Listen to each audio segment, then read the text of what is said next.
Dear friends, welcome to in this class. Let's discuss about 2nd December 2021 daily current affairs. ಈ ಎಲ್ಲ ಪ್ರಚಲಿತ ಘಟನೆಗಳನ್ನ ನಾವು the Hindu, Deccan Herald, Press Information Bureau ಮತ್ತೆ government websites ಇಂದ source ಮಾಡಿರ್ತೇವೆ. ಸೊ ಅದ್ರ ಜೊತೆ ನಿಮಗೆ inquest one liners and at the end of the presentation inquest quiz ಕೂಡ ಕೊಟ್ಟಿರ್ತೇವೆ. So those who are going to participate there and give correct answers, we're going to acknowledge their names in the next presentation. So all these activities are useful for your UPSC, KPSC, Group C, PSI and all other competitive exams. Let's see the index of today's discussion. First article is about GDP. So second quarter India GDP, statistics bandide. So according to the GDP of second quarter, so it is grown by 8.4%. So ಇದು 8.4% ಅಷ್ಟು growth ಆಗಿರುತ್ತೆ. ಹಾಗಿದ್ರೆ ಈ ಒಂದು article ಅಲ್ಲಿ ಕೆಲವೊಂದು basic terminology, GDP ಅಂದ್ರೆ ಏನು, NDP ಅಂದ್ರೆ ಏನು, ಸೊ ಇವುಗಳ ಮಧ್ಯೆ ಇರತಕ್ಕಂತ ವ್ಯತ್ಯಾಸ ಏನು, GDP ಪರ್ ಕ್ಯಾಪಿಟಾ ಅಂದ್ರೆ ಏನು, ಸೊ ಎಲ್ಲ ಟರ್ಮಿನಾಲಜಿ ಬಗ್ಗೆ ಕೂಡ ನಾವು ಡಿಸ್ಕಸ್ ಮಾಡೋಣ.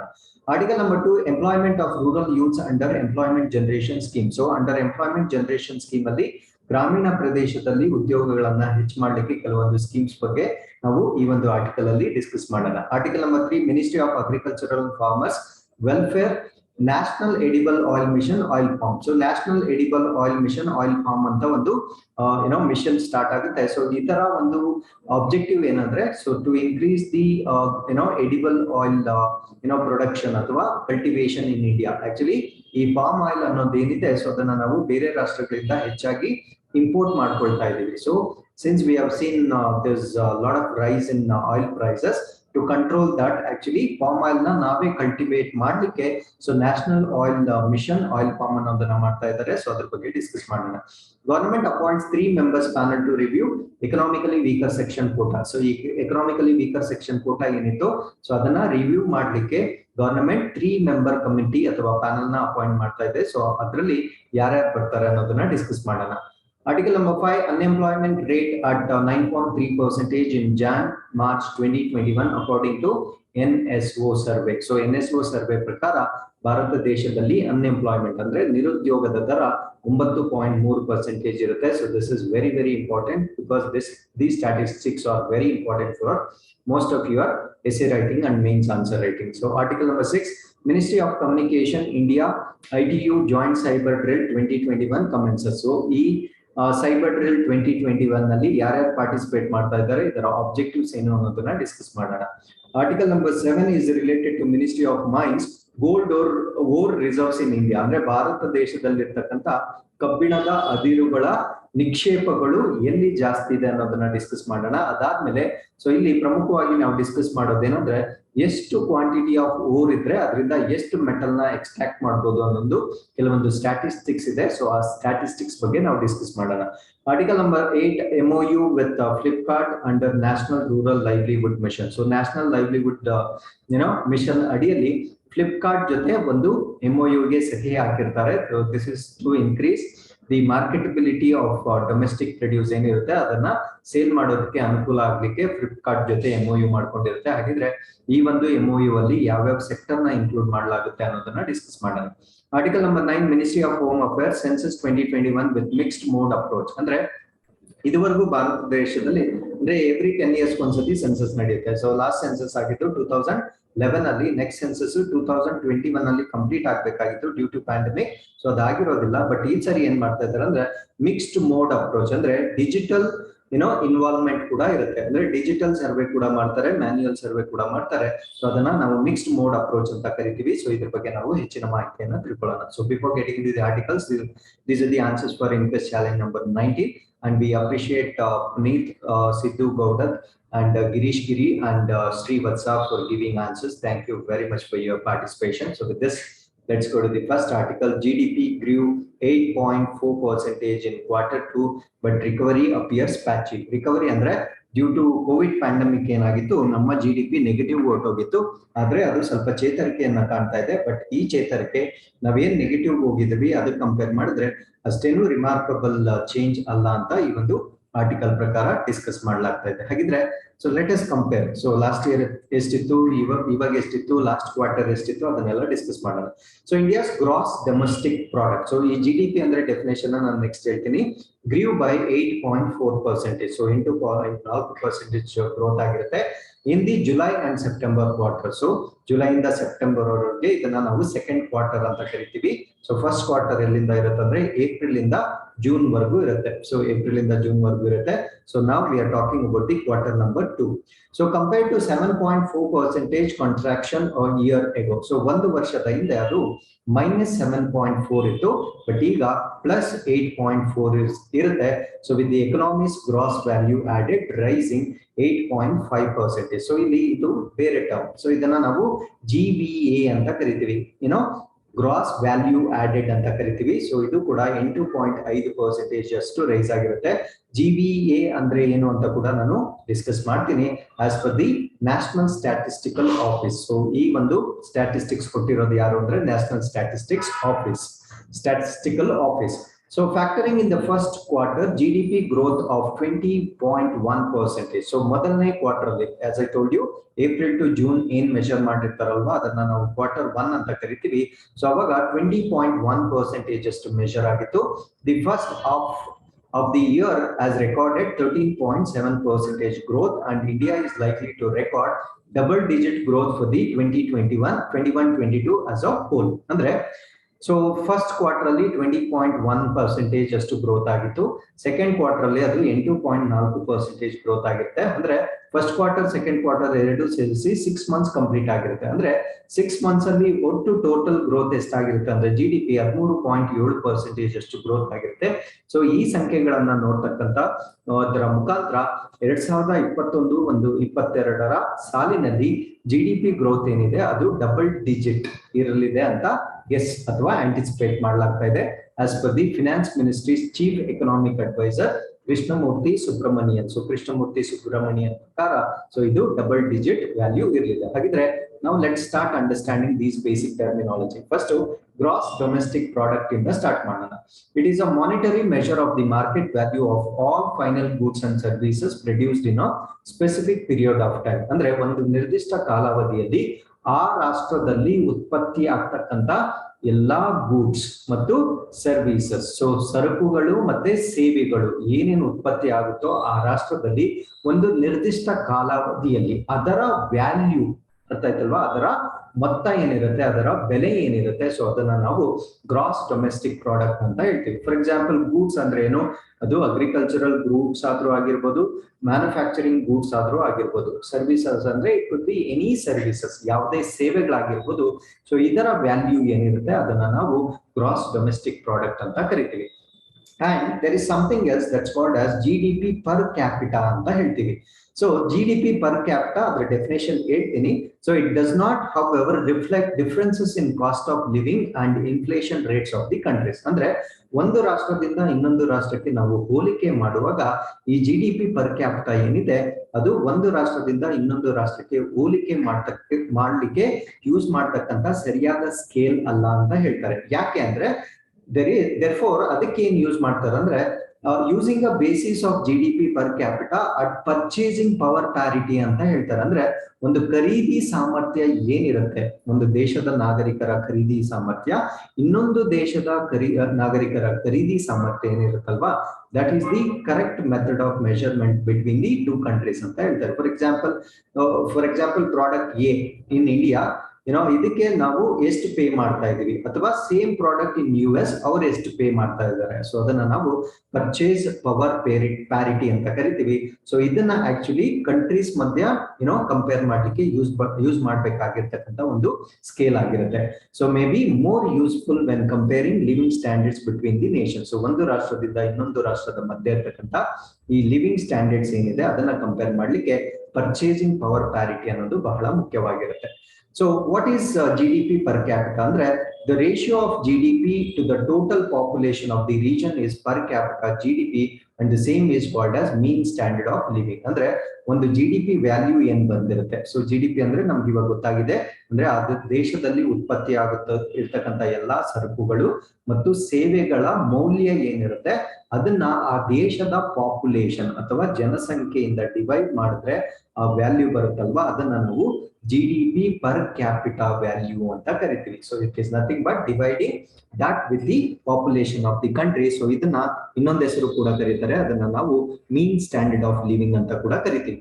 The organisation for economic cooperation and development defines GDP as an aggregate measure of production equal to the sum of gross value added of all resident and institutional units engaged in production of services plus any taxes and minus any subsidies. ಅಂದ್ರೆ ಒಂದು ರಾಷ್ಟ್ರದಲ್ಲಿ ಬರ್ತಕ್ಕಂತ ಎಲ್ಲಾ production institution ಅಥವಾ ಯಾವ್ಯಾವ್ದ ಕೈಗಾರಿಕೆ ಇರುತ್ತೋ, so ಅದು ಏನಾದ್ರೂ ಇರ್ಬೋದು, ಇಂಡಸ್ಟ್ರಿ ಇರ್ಬೋದು ಅಥವಾ ಅಗ್ರಿಕಲ್ಚರ್ ಇರ್ಬೋದು. ಸೊ ಅದರಿಂದ ಬರ್ತಕ್ಕಂತ ಗೂಡ್ಸ್ ನ ಒಟ್ಟು ವ್ಯಾಲ್ಯೂ ಏನಿರುತ್ತೆ ಅದ್ರ ಜೊತೆ ಟ್ಯಾಕ್ಸ್ ನ ಕೂಡ ಇನ್ಕ್ಲೂಡ್ ಮಾಡ್ಬೇಕಂದ್ರೆ it is not just production. Production ಮಾಡಿದಾಗ ಸೊ ಅದು ಔಟ್ಪುಟ್ ಆಗಿರ್ತ ಅನ್ಕೊಳ್ಳಿ, ಒಂದು ಇಂಡಸ್ಟ್ರಿಯಿಂದ ಒಂದು ಪ್ರಾಡಕ್ಟ್ ಔಟ್ಪುಟ್ ಆಗಿದ್ರೆ ಸೊ ಅದಕ್ಕೆ ಟ್ಯಾಕ್ಸ್ ಆಡ್ ಆಗಿರಲ್ಲ. ಯಾವಾಗ ಟ್ಯಾಕ್ಸ್ ಆಡ್ ಆಗುತ್ತಂದ್ರೆ ಅದನ್ನ ಯಾರಾದ್ರೂ ಪರ್ಚೇಸ್ ಮಾಡಿದಾಗ ಅವರು ವಿತ್ ಟ್ಯಾಕ್ಸ್ ಅದನ್ನ ಪರ್ಚೇಸ್ ಮಾಡ್ತಾರೆ. ಅರ್ಥ ಆಯ್ತಲ್ವಾ? ಸೊ ಇವಾಗ ಟ್ಯಾಕ್ಸ್ ಆಡ್ ಆದ್ಮೇಲೆ ಮತ್ತೆ ಅದಕ್ಕೆ ಏನಾದ್ರೂ ಸರ್ಕಾರ ಸಬ್ಸಿಡಿ ಕೊಟ್ಟಿದ್ರೆ ಅದನ್ನ ಮೈನಸ್ ಮಾಡ್ಬೇಕು. ಸೊ ಅದನ್ನ ಆ ವ್ಯಾಲ್ಯೂ ಒಳಗಡೆ ಸೇರಿಸಬಾರ್ದು. ಸೊ ಅದನ್ನ ನಾವು ಕರೆಕ್ಟ್ ಡೆಫಿನೇಷನ್ ಆಫ್ GDP ಅಂತ ಕರಿತೀವಿ. So this definition is according to economic cooperation and development ಪ್ರಕಾರ. So just remember, so GDP is you need to add all the products and services. ಒಂದು ರಾಷ್ಟ್ರದಲ್ಲಿ ಉತ್ಪತ್ತಿ ಆಗ್ತಕ್ಕಂಥ ಎಲ್ಲಾ ಪ್ರಾಡಕ್ಟ್ ಮತ್ತೆ ಸರ್ವಿಸಸ್ ಅದಕ್ಕೆ ಪ್ಲಸ್ ಟ್ಯಾಕ್ಸಸ್, ಅದರಲ್ಲಿ ಇರ್ತಕ್ಕಂಥ ಟ್ಯಾಕ್ಸಸ್ ನ ಆಡ್ ಮಾಡಬೇಕು, ಮತ್ತೆ ಅದಕ್ಕೆ ಏನಾದ್ರು ಸಬ್ಸಿಡೀಸ್ ಕೊಟ್ಟಿದ್ರೆ ಅದನ್ನ ಮೈನಸ್ ಮಾಡಬೇಕು. ಸೊ ಇದನ್ನ ನಾವು GDP ಅಂತ ಕರಿತೀವಿ. ನಾವು international monetary fund. So an IMF publication states that, so IMF publication ಪ್ರಕಾರ GDP measures the monetary value of final goods and services that are brought by a final user produced in a country in a given period of time, say a quarter or a year. So it's same thing, whatever the definition which we saw in the previous slide. So it is almost same with that, but it is given in the different format of line existed. So ಇಲ್ಲಿ ಏನಂದ್ರೆ final goods and services value ಏನಿರುತ್ತೆ, ಅದರ ಬೆಲೆ ಏನಿರುತ್ತೆ, so ಅದಕ್ಕೆ ಅವ್ರು ಏನ್ ಮಾಡಿರ್ತಾರೆ ಅಂದ್ರೆ ಫೈನಲ್ ಯೂಸರ್ ಏನ್ ಪರ್ಚೇಸ್ ಮಾಡ್ತಾರೆ. ಸೊ ಇವಾಗ ಅದು ವ್ಯಾಲ್ಯೂ ಇಂಡಸ್ಟ್ರಿಯಿಂದ ಅದು ಪ್ರೊಡ್ಯೂಸ್ ಆಗಿದ್ರೆ ಅದನ್ನ ಎ ಅಂತ ತಿಳ್ಕೊಳ್ಳೋಣ. ಸೊ ಅದನ್ನ ನಾನು ಪರ್ಚೇಸ್ ಮಾಡ್ಬೇಕಾದ್ರೆ ಅದಕ್ಕೆ ಟ್ಯಾಕ್ಸ್ ಕೂಡ ಆಡ್ ಆಗಿರುತ್ತೆ. Let's say X is the tax added. So ಈ ಎ ಮತ್ತೆ ಎಕ್ಸ್ ವ್ಯಾಲ್ಯೂ ಏನ್ ಬರುತ್ತಲ್ವಾ, ಸೊ ಇದನ್ನ ನಾವು GDP ಕ್ಯಾಲ್ಕುಲೇಷನ್ ಗೆ ತಗೊಳ್ತೀವಿ. ಸೊ ಇಟ್ ಈಸ್ ಅಂದ್ರೆ it is not just a product, so it is the product with tax. So ಅದನ್ನ ನಾವೇನಂತ ಕರಿತೀವಿ, GDP ಅಂತ ಕರಿತೀವಿ. So this is according to IMF publication. So GDP is often used as metric for international comparisons as well as broad measure of economic progress. ಅಂದ್ರೆ ಒಂದು ರಾಷ್ಟ್ರದಿಂದ ಇನ್ನೊಂದು ರಾಷ್ಟ್ರಕ್ಕೆ ಒಂದು ಪ್ರೋಗ್ರೆಸ್ ಹೆಂಗಾಗ್ತಾ ಇದೆ ಅಂದ್ರೆ ಆರ್ಥಿಕವಾಗಿ ಅಭಿವೃದ್ಧಿ ಹೇಗಾಗ್ತಾ ಇದೆ ಅನ್ನೋದನ್ನ ಕಂಪೇರ್ ಮಾಡೋದಕ್ಕೆ ಸೊ GDP ಅನ್ನ ಒಂದು ಸ್ಕೇಲ್ ಆಗಿ ಯೂಸ್ ಮಾಡ್ತಾರೆ. It is often considered to be world's most powerful statistical indicator of national development and progress. So as I told you, so ಇದನ್ನ ಪ್ರಪಂಚದಲ್ಲೇ ಮೋಸ್ಟ್ ಪವರ್ಫುಲ್ ಸ್ಟಾಟಿಸ್ಟಿಕಲ್ ಇಂಡಿಕೇಟರ್ ಆಗಿ use ಮಾಡ್ತಾರೆ to check how far the country is progressing, ಅಂದ್ರೆ ಆ ದೇಶ ಹೇಗೆ ಅಭಿವೃದ್ಧಿ ಹೊಂದುತ್ತಾ ಇದೆ ಅನ್ನೋದನ್ನ ಕಂಪೇರ್ ಮಾಡ್ಲಿಕ್ಕೆ GDP ನ ಯೂಸ್ ಮಾಡ್ತಾರೆ. ಹೌಎವರ್ ಕ್ರಿಟಿಕ್ಸ್, ಸೊ ಕ್ರಿಟಿಕ್ಸ್ ಅಂದ್ರೆ ವಿಮರ್ಶೆ ಮಾಡ್ತಕ್ಕಂಥವ್ರು ಏನ್ ಹೇಳ್ತಾರೆ ಅಂದ್ರೆ growth imperative often argue that GDP measures were never intended to measure the progress and leave out key other externalities ಅಂತ ಹೇಳ್ತಾರೆ. ಅಂದ್ರೆ ಈ ವಿಶ್ಲೇಷಕರು ಅಥವಾ ಕ್ರಿಟಿಕ್ಸ್ ಏನ್ ಹೇಳ್ತಾರೆ ಅಂದ್ರೆ, so according to them GDP is not the correct measurement of the growth of the country ಅಂತ ಹೇಳ್ತಾರೆ. ಯಾಕೆಂದ್ರೆ ಅದರಲ್ಲಿ ಪ್ರಮುಖವಾದ ಎಕ್ಸ್ಟರ್ನಾಲಿಟೀಸ್ ನ ಕನ್ಸಿಡರೇಷನ್ ಮಾಡೋದಿಲ್ಲ. ಏನು ಎಕ್ಸ್ಟರ್ನಾಲಿಟೀಸ್ ಅಂದ್ರೆ ಸಚ್ ಆಸ್ ರಿಸೋರ್ಸ್ ಎಕ್ಸ್ಟ್ರಾಕ್ಷನ್, ಅಂದ್ರೆ ಸಂಪನ್ಮೂಲಗಳನ್ನ ನಾವು ಏನ್ ಎಕ್ಸ್ಟ್ರಾಕ್ಟ್ ಮಾಡ್ತಾ ಇದೀವಿ, ಅದರಿಂದ ಎನ್ವಿರಾನ್ಮೆಂಟ್ ಮೇಲೆ ಆಗ್ತಾ ಇರ್ತಕ್ಕಂಥ ಇಂಪ್ಯಾಕ್ಟ್ ಅಥವಾ ಡ್ಯಾಮೇಜ್ ಏನು, ಅದಾದ್ಮೇಲೆ ಅನ್ಪೇಯ್ಡ್ ಡೊಮೆಸ್ಟಿಕ್ ವರ್ಕರ್ಸ್, ಅಂದ್ರೆ ಕೆಲವೊಬ್ರು ತಮ್ಮ ಕೆಲಸವನ್ನ ತಾವೇ ಮಾಡ್ಕೊಳ್ತಾ ಇರ್ತಾರೆ, ತಮ್ಮ ಕಂಪ್ನಿನ ತಾವೇ ನಡೆಸ್ತಾ ಇರ್ತಾರೆ. ಸೊ ಅವರ ಒಂದು ಲೇಬರ್ ಏನಿರುತ್ತೆ ಅದಕ್ಕೆ ವ್ಯಾಲ್ಯೂ ಅಡಿಷನ್ ಕೂಡ ಆಗಿರೋದಿಲ್ಲ ಸಮ್ಟೈಮ್ಸ್.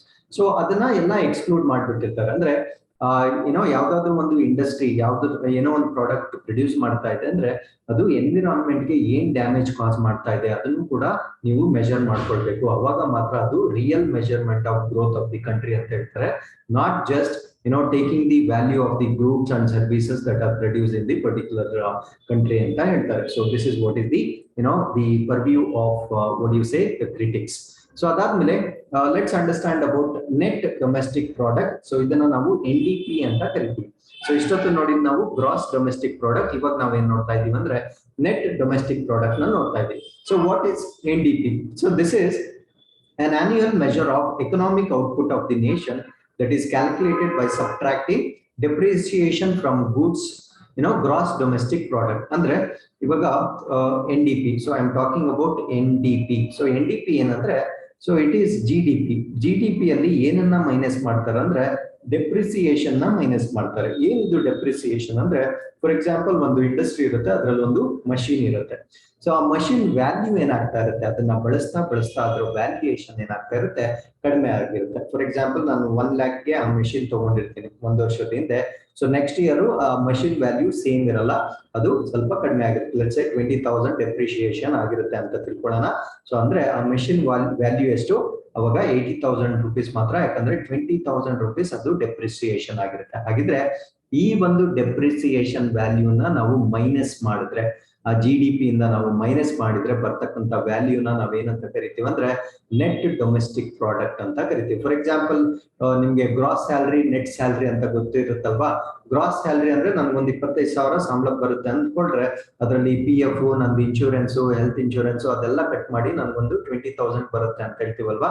ಸೊ ಅದನ್ನ ನಾನು ನೆಟ್ ಸ್ಯಾಲರಿ ಅಂತ ಹೇಳ್ಬೋದು, ಯಾಕಂದ್ರೆ ಅದರಲ್ಲಿ ಕಟ್ ಆಗ್ತಕ್ಕಂತ ಎಲ್ಲದನ್ನು ನಾನು ಮೈನಸ್ ಮಾಡ್ಬೇಕಾಗುತ್ತೆ. ಸೊ ಅದೇ ರೀತಿ ಇಲ್ಲೇನ್ ಮಾಡ್ಬೇಕಂದ್ರೆ ಇಲ್ಲಿ ಡಿಪ್ರಿಸಿಯೇಷನ್ ಏನಾಗುತ್ತೆ, ಆ ಎಕ್ವಿಪ್ಮೆಂಟ್ಸ್ ಇರ್ಬೋದು, ಆ ವೇರ್ ಅಂಡ್ ಟೇರ್ ಏನಿರ್ಬೋದು, ಅದ್ರ ವ್ಯಾಲ್ಯೂನ ಮೈನಸ್ ಮಾಡಿದ್ರೆ ಬರ್ತಕ್ಕಂಥ ವ್ಯಾಲ್ಯೂ ಅನ್ನ ನಾವೇನಂತ ಕರಿತೀವಿ ಅಂದ್ರೆ ನೆಟ್ ಡೊಮೆಸ್ಟಿಕ್ ಪ್ರಾಡಕ್ಟ್ ಅಂತ ಕರಿತೀವಿ. So net domestic product is equal to GDP minus depreciation ಮಾಡಿದ್ರೆ ನಮಗೆ ನೆಟ್ ಡೊಮೆಸ್ಟಿಕ್ ಪ್ರಾಡಕ್ಟ್ ಬರುತ್ತೆ.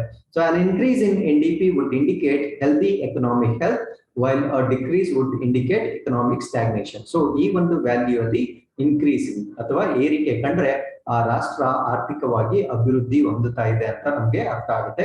ಸೊ ಇಲ್ಲಾಂದ್ರೆ ಅಲ್ಲಿ ಸ್ಟಾಗ್ನೇಷನ್ ಅಂದ್ರೆ ಆರ್ಥಿಕ ಅಭಿವೃದ್ಧಿ ನಿಂತು ಹೋಗಿದೆ, ಅದು ಮುಂದುವರಿತಾ ಇಲ್ಲ ಅಂತ ಅರ್ಥ ಆಗುತ್ತೆ. ಆಬ್ವಿಯಸ್ಲಿ ಯಾಕಂದ್ರೆ ಸೊ ಈ NDP ಜಾಸ್ತಿ ಆಗ್ಬೇಕಾದ್ರೆ GDP ಜಾಸ್ತಿ ಆಗ್ಬೇಕು. So both are straight away proportional.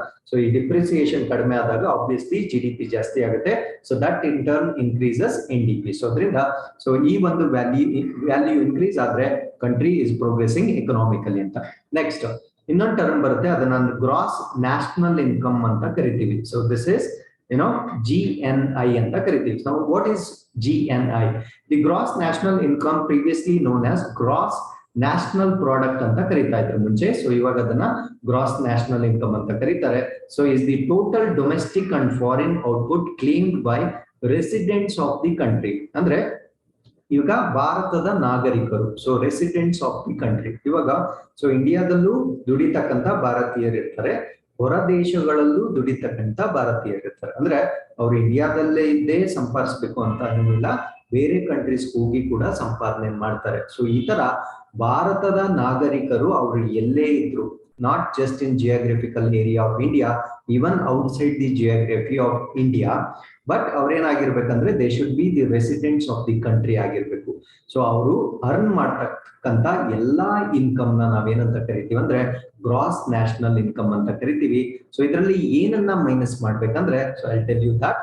So it is consisting of gross domestic product plus factor incomes earned by foreign residents. So ಇದರಲ್ಲಿ GDP ಬರುತ್ತೆ. ಸೊ GDP ಅಂದ್ರೆ ನಮಗ್ ಗೊತ್ತು, ಆ ದೇಶದ ಜಿಯೋಗ್ರಫಿಕಲ್ ಏರಿಯಾದಲ್ಲಿ ಉತ್ಪತ್ತಿ ಆಗ್ತಕ್ಕಂತ ಎಲ್ಲಾ ಸರಕುಗಳು ಮತ್ತು ಸೇವೆಗಳ ಒಟ್ಟು ಮೌಲ್ಯವನ್ನ ನಾವು GDP ಅಂತ ಕರಿತೀವಿ.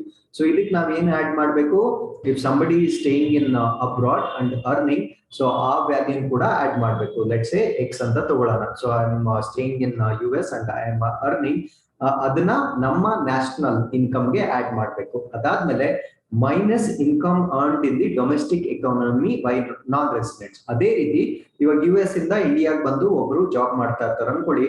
ಸೊ ಅವರ ಅರ್ನಿಂಗ್ ನ ಇಲ್ಲಿ ಮೈನಸ್ ಮಾಡ್ಬೇಕು, ಯಾಕಂದ್ರೆ ಅವ್ರನ್ನ ನಾವು ನ್ಯಾಷನಲ್ ಆಫ್ ನ್ಯಾಷನಾಲಿಟಿ ಅಂತ ಬರೀತೀವಲ್ಲ ಅಪ್ಲಿಕೇಶನ್ ಅಲ್ಲಿ, ಅವ್ರನ್ನ ನಾವು ಇಂಡಿಯನ್ ನ್ಯಾಷನಲ್ ಅಂತ ಕನ್ಸಿಡರ್ ಮಾಡಲ್ಲ, ಅವ್ರು ಯಾವಾಗ್ಲೂ ಅಮೆರಿಕನ್ ನ್ಯಾಷನಲ್ ಆಗಿರ್ತಾರೆ.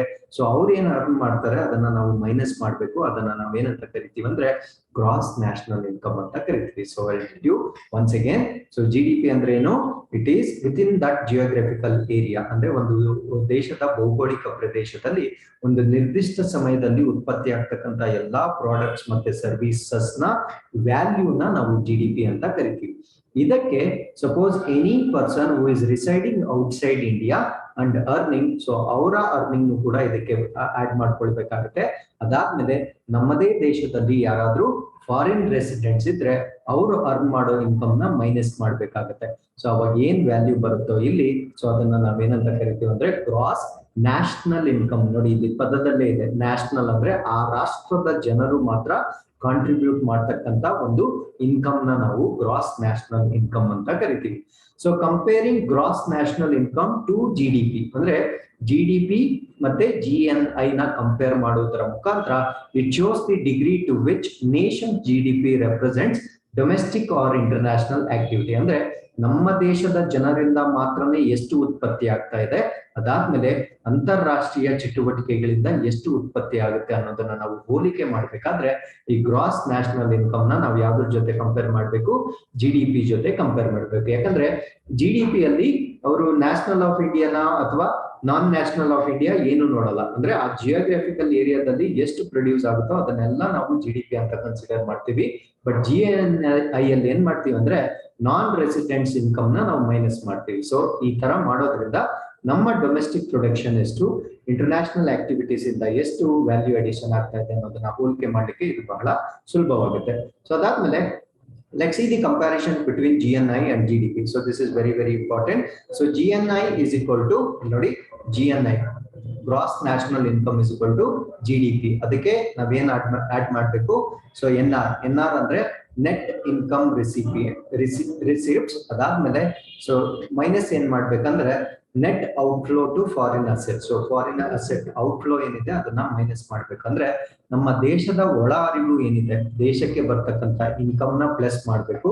ಸೊ ದೇಶದಿಂದ ಹೊರಗೆ ಹೋಗ್ತಕ್ಕಂತ ಇನ್ಕಮ್ ನ ಮೈನಸ್ ಮಾಡ್ಬೇಕು. ಹೊರಗೆ ಹೋಗೋದಂದ್ರೆ ಏನು, ಫಾರಿನ್ ರೆಸಿಡೆಂಟ್ಸ್ ಏನಿಲ್ಲ ಅರ್ನ್ ಮಾಡ್ತಾರೆ, so they will definitely send their income to their own nation. So ಅದನ್ನ ನಾವು ಮೈನಸ್ ಮಾಡಿದ್ರೆ ಬರ್ತಕ್ಕಂತ ವ್ಯಾಲ್ಯೂ ಅನ್ನು ನಾವು ಏನಂತ ಕರಿತೀವಿ ಅಂದ್ರೆ ಗ್ರಾಸ್ ನ್ಯಾಷನಲ್ ಇನ್ಕಮ್ ಅಂತ ಕರಿತೀವಿ. ಸೊ ನಾವು let us understand in details differences between GDP ಮತ್ತೆ GNP ನ ಅಂಡರ್ಸ್ಟ್ಯಾಂಡ್ ಮಾಡ್ಕೊಳ್ಳೋಣ. ಸೊ ಈ ಕಾಲಮ್ ಅಲ್ಲಿ ನಾನು GDP ನ ಡಿಸ್ಕಸ್ ಮಾಡ್ತೀನಿ, ಗ್ರಾಸ್ ಡೊಮೆಸ್ಟಿಕ್ ಪ್ರಾಡಕ್ಟ್. ಈ ಕಾಲಮ್ ಅಲ್ಲಿ ನಾವು ಗ್ರಾಸ್ ನ್ಯಾಷನಲ್ ಪ್ರಾಡಕ್ಟ್ ಬಗ್ಗೆ ಡಿಸ್ಕಸ್ ಮಾಡೋಣ. So what is GNP and GDP? Okay, first difference. The value of goods and services produced within the geographical boundaries of a nation in a financial year is termed as a GDP. ಅಂದ್ರೆ ಒಂದು ಆರ್ಥಿಕ ವರ್ಷದಲ್ಲಿ ಆ ದೇಶದ ಭೌಗೋಳಿಕ ಪ್ರದೇಶದ ಒಳಗಡೆ ಮಾತ್ರ ಉತ್ಪತ್ತಿ ಆಗ್ತಕ್ಕಂತ ಸರಕುಗಳು ಮತ್ತು ಸೇವೆಗಳ ಒಟ್ಟು ಮೌಲ್ಯವನ್ನ ನಾವು GDP ಅಂತ ಕರಿತೀವಿ. ಹಾಗಿದ್ರೆ GNP ಅಂದ್ರೆ ಏನು? The value of goods and services produced by citizens of the nation irrespective of the geographical limits in the financial year is known as GNP. ಅಂದ್ರೆ ಒಂದು ಆರ್ಥಿಕ ವರ್ಷದಲ್ಲಿ ಆ ದೇಶದ residents irrespective of the geographical area, ಅಂದ್ರೆ ಅವರು ಅದೇ ದೇಶದಲ್ಲಿ ಗಳಿಸ್ಬೇಕಂತೇನಿಲ್ಲ, ಯಾವುದೇ ದೇಶಕ್ಕೆ ಹೋಗಿನೂ ಅವರು ಗಳಿಸ್ತಕ್ಕಂತ ಒಂದು ವ್ಯಾಲ್ಯೂ ಏನಿರುತ್ತೆ ಆ ವ್ಯಾಲ್ಯೂನ ನಾವು GNP ಅಂತ ಕರಿತೀವಿ. ಬಟ್ ಇಲ್ಲಿ ಆ ದೇಶದ ಸಿಟಿಸನ್ಸ್, ಆ ದೇಶದ ನಾಗರಿಕರಾಗಿರ್ಬೇಕು, ಬಟ್ ಅವ್ರು ಎಲ್ಲಿ ಬೇಕಾದ್ರೂ ಉತ್ಪತ್ತಿ ಮಾಡ್ಬೋದು, ಗೂಡ್ಸ್ ಅಥವಾ ಸರ್ವಿಸಸ್ಗೆ ಅವರ ಕಾಂಟ್ರಿಬ್ಯೂಷನ್ ಮಾಡ್ಬೋದು, ಅದನ್ನ ನಾವು GNP ಅಂತ ಕರಿತೀವಿ. So what does it measure? It measures only the domestic production. Obviously, ಅಂದ್ರೆ ಆ ಜಿಯೋಗ್ರಫಿಕಲ್, ಆ ಭೌಗೋಳಿಕ ಪ್ರದೇಶದಲ್ಲಿ ಉತ್ಪತ್ತಿ ಆಗ್ತಕ್ಕಂತ ಪ್ರಾಡಕ್ಟ್ಸ್ ಅಂಡ್ ಸರ್ವಿಸಸ್ ನ ವ್ಯಾಲ್ಯೂನ ಮಾತ್ರ ಇದು ಮೆಷರ್ ಮಾಡುತ್ತೆ. ಅದಕ್ಕೆ ಅದನ್ನ ಡೊಮೆಸ್ಟಿಕ್ ಪ್ರೊಡಕ್ಷನ್ ನ ಮಾತ್ರ ಇದು ಮೆಷರ್ ಮಾಡುತ್ತೆ. But it measures only the national production, ಅಂದ್ರೆ ಆ ದೇಶದ ನಾಗರಿಕರು ಮಾಡ್ತಕ್ಕಂತ ಗೂಡ್ಸ್ ಮತ್ತೆ ಸರ್ವಿಸಸ್ ನ ಮಾತ್ರ ಇದು ಮೆಷರ್ ಮಾಡುತ್ತೆ. ಸೊ ಇದಕ್ಕೆ ಯಾವುದೇ ಜಿಯೋಗ್ರಫಿಕಲ್ ಲಿಮಿಟ್ ಇರೋದಿಲ್ಲ. Next, what emphasis both of them will give separately. It emphasizes on the production that is obtained domestically. So same thing. So domestically adu utpanna ಮಾಡ್ತಕ್ಕಂತೋದ್ರ ಮೇಲೆ ಹೆಚ್ಚು ಪ್ರಾಮುಖ್ಯತೆ ಕೊಡುತ್ತೆ. It emphasizes on the production that is achieved by the citizens living in different nations. ಅಂದ್ರೆ ಬೇರೆ ಬೇರೆ ರಾಷ್ಟ್ರಗಳಲ್ಲೂ ಕೂಡ ಭಾರತ ದೇಶದ ನಾಗರಿಕರು ಉತ್ಪತ್ತಿ ಮಾಡ್ತಕ್ಕಂಥದ್ದು ಅಥವಾ ಕಾಂಟ್ರಿಬ್ಯೂಷನ್ ಮಾಡೋದನ್ನ ಇದು ಮೇಜರ್ ಆಗಿ ಇಂಪಾರ್ಟೆಂಟ್ ಎಂಫಸಿಸ್ ಅಥವಾ ಇಂಪಾರ್ಟೆನ್ಸ್ ತಗೊಳುತ್ತೆ. ಅದಾದ್ಮೇಲೆ let's see the highlights. It highlights the strength of the country's economy. So ಆ ರಾಷ್ಟ್ರದ ಒಂದು ಆರ್ಥಿಕತೆ ಏನಿದೆ, ಸೊ ಅದರ ಸ್ಟ್ರೆಂತ್ ನ ಇದು ಹೈಲೈಟ್ ಮಾಡುತ್ತೆ. It highlights the contribution of the residents to the development of the economy. ಅಂದ್ರೆ ದೇಶದ ನಾಗರಿಕರು ಬೇರೆ ರಾಷ್ಟ್ರದಲ್ಲಿದ್ದು ಕೂಡ ಆ ದೇಶದ ಒಂದು ಎಕಾನಮಿಗೆ ಅವರು ಕಾಂಟ್ರಿಬ್ಯೂಟ್ ಮಾಡ್ತಕ್ಕಂಥದ್ದನ್ನ ಇದು ಮೆಷರ್ ಮಾಡುತ್ತೆ, ಅದು GNP. ಅದಾದ್ಮೇಲೆ scale of operation. So local scale ಅಲ್ಲಿ ಇದು ಆಪರೇಟ್ ಆಗುತ್ತೆ ಆಬ್ವಿಯಸ್ಲಿ, ಯಾಕಂದ್ರೆ within the geographical area ಬರೋದ್ರಿಂದ we need not think about income generated outside the country. So ಇದು GNP ಬಂದು ಇಂಟರ್ನ್ಯಾಷನಲ್ ಸ್ಕೇಲ್. ಆಬ್ವಿಯಸ್ಲಿ ನಾವು ಭಾರತ ದೇಶದವರು ಬೇರೆ ರಾಷ್ಟ್ರಗಳಲ್ಲಿ ಮಾಡ್ತಕ್ಕಂಥ ಇನ್ಕಮ್ ನ ಮೆಜರ್ ಮಾಡೋದ್ರಿಂದ ಸೊ ಇದು ಇಂಟರ್ನ್ಯಾಷನಲ್ ಸ್ಕೇಲ್ ಅಲ್ಲಿ ಮೆಜರ್ಮೆಂಟ್ ಆಗುತ್ತೆ.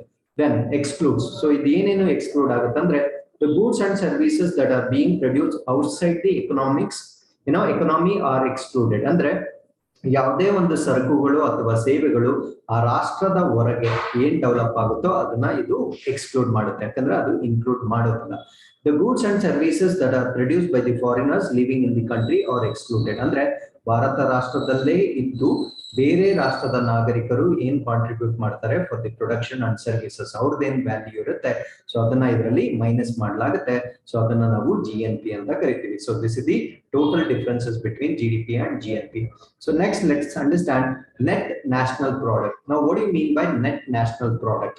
So this refers to gross national product. So ಇದನ್ನ ನಾವು gross national product ಅಂತ ಕೂಡ ಕರಿತೀವಿ. So that is total market value of all final goods and services produced by the factor of production of a country during a given time period minus depreciation. ಅಂದ್ರೆ ಒಂದು ರಾಷ್ಟ್ರದಲ್ಲಿ ಒಂದು given time ಅಲ್ಲಿ let's say ಅದು ಯಾವುದೇ ಒಂದು quarter ಇರ್ಬೋದು, yearly ಇರ್ಬೋದು, ಹಾಫ್ ಇಯರ್ಲಿ ಇರ್ಬೋದು, ಆ ಒಂದು ಟೈಮ್ ಫ್ರೇಮ್ ಅಲ್ಲಿ ಆ ಒಂದು ಒಟ್ಟು ರಾಷ್ಟ್ರದಲ್ಲಿ ಉತ್ಪತ್ತಿ ಆಗ್ತಕ್ಕಂತ ಎಲ್ಲಾ ಸರಕುಗಳು, ಸೊ ಅಂದ್ರೆ final goods and services produced, ಅಂದ್ರೆ ಫೈನಲ್ ಗೂಡ್ಸ್. ಸೊ ಇದು ಬರೀ final goods and services, goods ಮತ್ತೆ ಸರ್ವಿಸಸ್. ಎಲ್ಲ ಕಡೆ ಗೂಡ್ಸ್ ಅಂಡ್ ಸರ್ವಿಸಸ್ ಕಾಮನ್ ಆಗಿರುತ್ತೆ. Goods and services during given period of time minus depreciation. ಅಂದ್ರೆ ಏನ್ ನೀವು ಅರ್ಥ ಮಾಡ್ಕೊಳ್ಬೇಕಂದ್ರೆ ಸೊ ಇದು it has not gone into the consumer. So ಇದನ್ನ ನಾವು ಇನ್ನು ಯಾವ ಲೆವೆಲ್ ಅಲ್ಲಿ ಇದೆ ಅಂದ್ರೆ ಇದು ಇಂಡಸ್ಟ್ರಿ ಲೆವೆಲ್ ಅಲ್ಲೇ ಇದೆ. ಸೊ ಅದನ್ನ ಇನ್ನು ಸೇಲ್ಸ್ ಗೆ ಕೊಟ್ಟಿಲ್ಲ. ಸೇಲ್ಸ್ ಕೊಟ್ಟಾಗ ಏನಾಗುತ್ತೆ ಅಂದ್ರೆ ಟ್ಯಾಕ್ಸ್ ಆಡ್ ಆಗುತ್ತೆ ಅಲ್ವಾ. ಸೊ ಅದರಿಂದ so this is even before giving into the sales. So good ಅಲ್ಲಿ ಮ್ಯಾನುಫ್ಯಾಕ್ಚರ್ ಮಾಡಿದ್ದಾರೆ, ಗೂಡ್ಸ್ ಎ ಅಂತ ತಿಳ್ಕೊಳ್ಳೋಣ, ಅದನ್ನ ಮ್ಯಾನುಫ್ಯಾಕ್ಚರ್ ಮಾಡಿದ್ದಾರೆ. ಅದನ್ನ ಮ್ಯಾನುಫ್ಯಾಕ್ಚರ್ ಮಾಡುವಾಗ ಏನೇನ್ ಡಿಪ್ರಿಸಿಯೇಷನ್ ಆಗಿದೆ ಅಂದ್ರೆ ವೇರ್ ಅಂಡ್ ಟೇರ್ ಏನಾಗಿದೆ ಅದನ್ನ ಮೈನಸ್ ಮಾಡ್ತಾರೆ. ಸೊ ಆ ವ್ಯಾಲ್ಯೂನ ನಾವೇನಂತ ಕರಿತೀವಿ ಅಂದ್ರೆ ನೆಟ್ ನ್ಯಾಷನಲ್ ಪ್ರಾಡಕ್ಟ್ ಅಂತ ಕರಿತೀವಿ. So depreciation describes the devaluation of fixed capital through wear and tear associated with its use in the production activities. So as I told you before, the production activities, ಈ ಉತ್ಪಾದನಾ ಚಟುವಟಿಕೆಗಳ ವೇಳೆಯಲ್ಲಿ ಈ equipments ಏನೇನ್ ಇರುತ್ತೆ so ಅದರ ಎಲ್ಲ wear and tear ಏನಾಗುತ್ತೆ ಅದರ ಡಿವ್ಯಾಲ್ಯೂಯೇಷನ್ ಅಂದ್ರೆ ಅದರ ಬೆಲೆ ಏನ್ ಕಡಿಮೆ ಆಗುತ್ತೆ ಅದನ್ನ ಮೈನಸ್ ಮಾಡೋದಕ್ಕೆ ನಾವು ಡಿಪ್ರಿಸಿಯೇಷನ್ ಅಂತ ಹೇಳ್ತೀವಿ. Closely related to concept of GNP is another concept called as NNP. So GNP ಗೆ ಇನ್ನೊಂದು ಕಾನ್ಸೆಪ್ಟ್ ರಿಲೇಟೆಡ್ ಯಾವುದು ಅಂದ್ರೆ NNP ಅಂತ ಹೇಳ್ತೀವಿ, ಅದನ್ನ ನೆಟ್ ನ್ಯಾಷನಲ್ ಪ್ರಾಡಕ್ಟ್ ಅಂತ ಹೇಳ್ತೀವಿ. So that is of a country. NNP is more accurate measure of total value of goods and services by a country. ಯಾಕಂದ್ರೆ ಇಲ್ಲಿ ನಾವು ಡಿಪ್ರಿಸಿಯೇಷನ್ ನ ಮೈನಸ್ ಮಾಡೋದ್ರಿಂದ ಇದು ಮೋರ್ ಅಕ್ಯುರೇಟ್ ಮೆಷರ್ಮೆಂಟ್ ಅಂತ ಕರಿತೀವಿ. ಯಾಕಂದ್ರೆ ನಾವು ಡಿಪ್ರಿಸಿಯೇಷನ್ ನ ಮೈನಸ್ ಮಾಡಿಲ್ಲ ಅಂದ್ರೆ because now we are not taking into account the wear and tear na ನಾವು ಅದನ್ನ ಅಕೌಂಟ್ ಗೆ ತಗೊಳ್ತಾ ಇಲ್ಲ. ಸೊ ಅವಾಗ that is not a correct figure. ಯಾವಾಗ ನಾವು ಡಿಪ್ರಿಸಿಯೇಷನ್ ನ ಮೈನಸ್ ಮಾಡ್ತೀವೋ then it is more accurate measurement ಅಂತ ಹೇಳಲಾಗುತ್ತೆ. So NNP is equal to GNP minus depreciation. So GNP ಏನಿರುತ್ತೆ ಗ್ರಾಸ್ ನ್ಯಾಷನಲ್ ಪ್ರಾಡಕ್ಟ್ ಏನಿರುತ್ತೆ ಅದರಲ್ಲಿ ಡಿಪ್ರಿಸಿಯೇಷನ್ ನ ಮೈನಸ್ ಮಾಡಿದ್ರೆ ನಮ್ಗೆ ಏನ್ ಸಿಗುತ್ತೆ ನೆಟ್ ನ್ಯಾಷನಲ್ ಪ್ರಾಡಕ್ಟ್ ಸಿಗುತ್ತೆ. So gross value added. So ಇನ್ನೊಂದು ಟರ್ಮ್ ನಾನು ಫಸ್ಟ್ ಪ್ಯಾರಾಗ್ರಾಫ್ ಅಲ್ಲಿ ಹೇಳಿದ್ದೆ ಅದನ್ನ ಗ್ರಾಸ್ ವ್ಯಾಲ್ಯೂ ಆಡೆಡ್. ಸೊ ಏನಿದು ಗ್ರಾಸ್ ವ್ಯಾಲ್ಯೂ ಆಡೆಡ್ ಅಂದ್ರೆ in economics gross value added is the measure of the value of the goods services produced in an area, industry or a sector of economy. Gross value added is the value of output minus the value of intermediate consumption. It is a measure of the contribution of GDP made by an individual producer, industry or a sector. So ಇಲ್ಲಿ ನಾವೇನ್ ಅರ್ಥ ಮಾಡ್ಕೊಳ್ಬೇಕಂದ್ರೆ okay so ಇಲ್ಲೇನಾಗುತ್ತೆ ಅಂದ್ರೆ gross value added ಅಲ್ಲಿ ಏನಾಗುತ್ತೆ ಅಂದ್ರೆ so it is let's say the product A is produced in a country. ಅರ್ಥ ಆಯ್ತಲ್ವಾ. see net national previous ನಾವೇನ್ ಚೆಕ್ ಮಾಡಿದ್ವಲ್ವಾ this one net national product ಅಲ್ಲಿ ಗೂಡ್ಸ್ ಅಂಡ್ ಸರ್ವಿಸ್ ಅದರಲ್ಲಿ ಡೆಪ್ರಿಸಿಯೇಷನ್ ನ ಮೈನಸ್ ಮಾಡ್ತಾ ಇದ್ವಿ, ಬಟ್ ಇಲ್ಲಿ ಡೆಪ್ರಿಸಿಯೇಷನ್ ನ ಮೈನಸ್ ಮಾಡೋದಿಲ್ಲ. ಸೊ ಅಥವಾ ಡೆಪ್ರಿಸಿಯೇಷನ್ ನ ಅವರು ಕನ್ಸಿಡರ್ ಮಾಡೋದಿಲ್ಲ.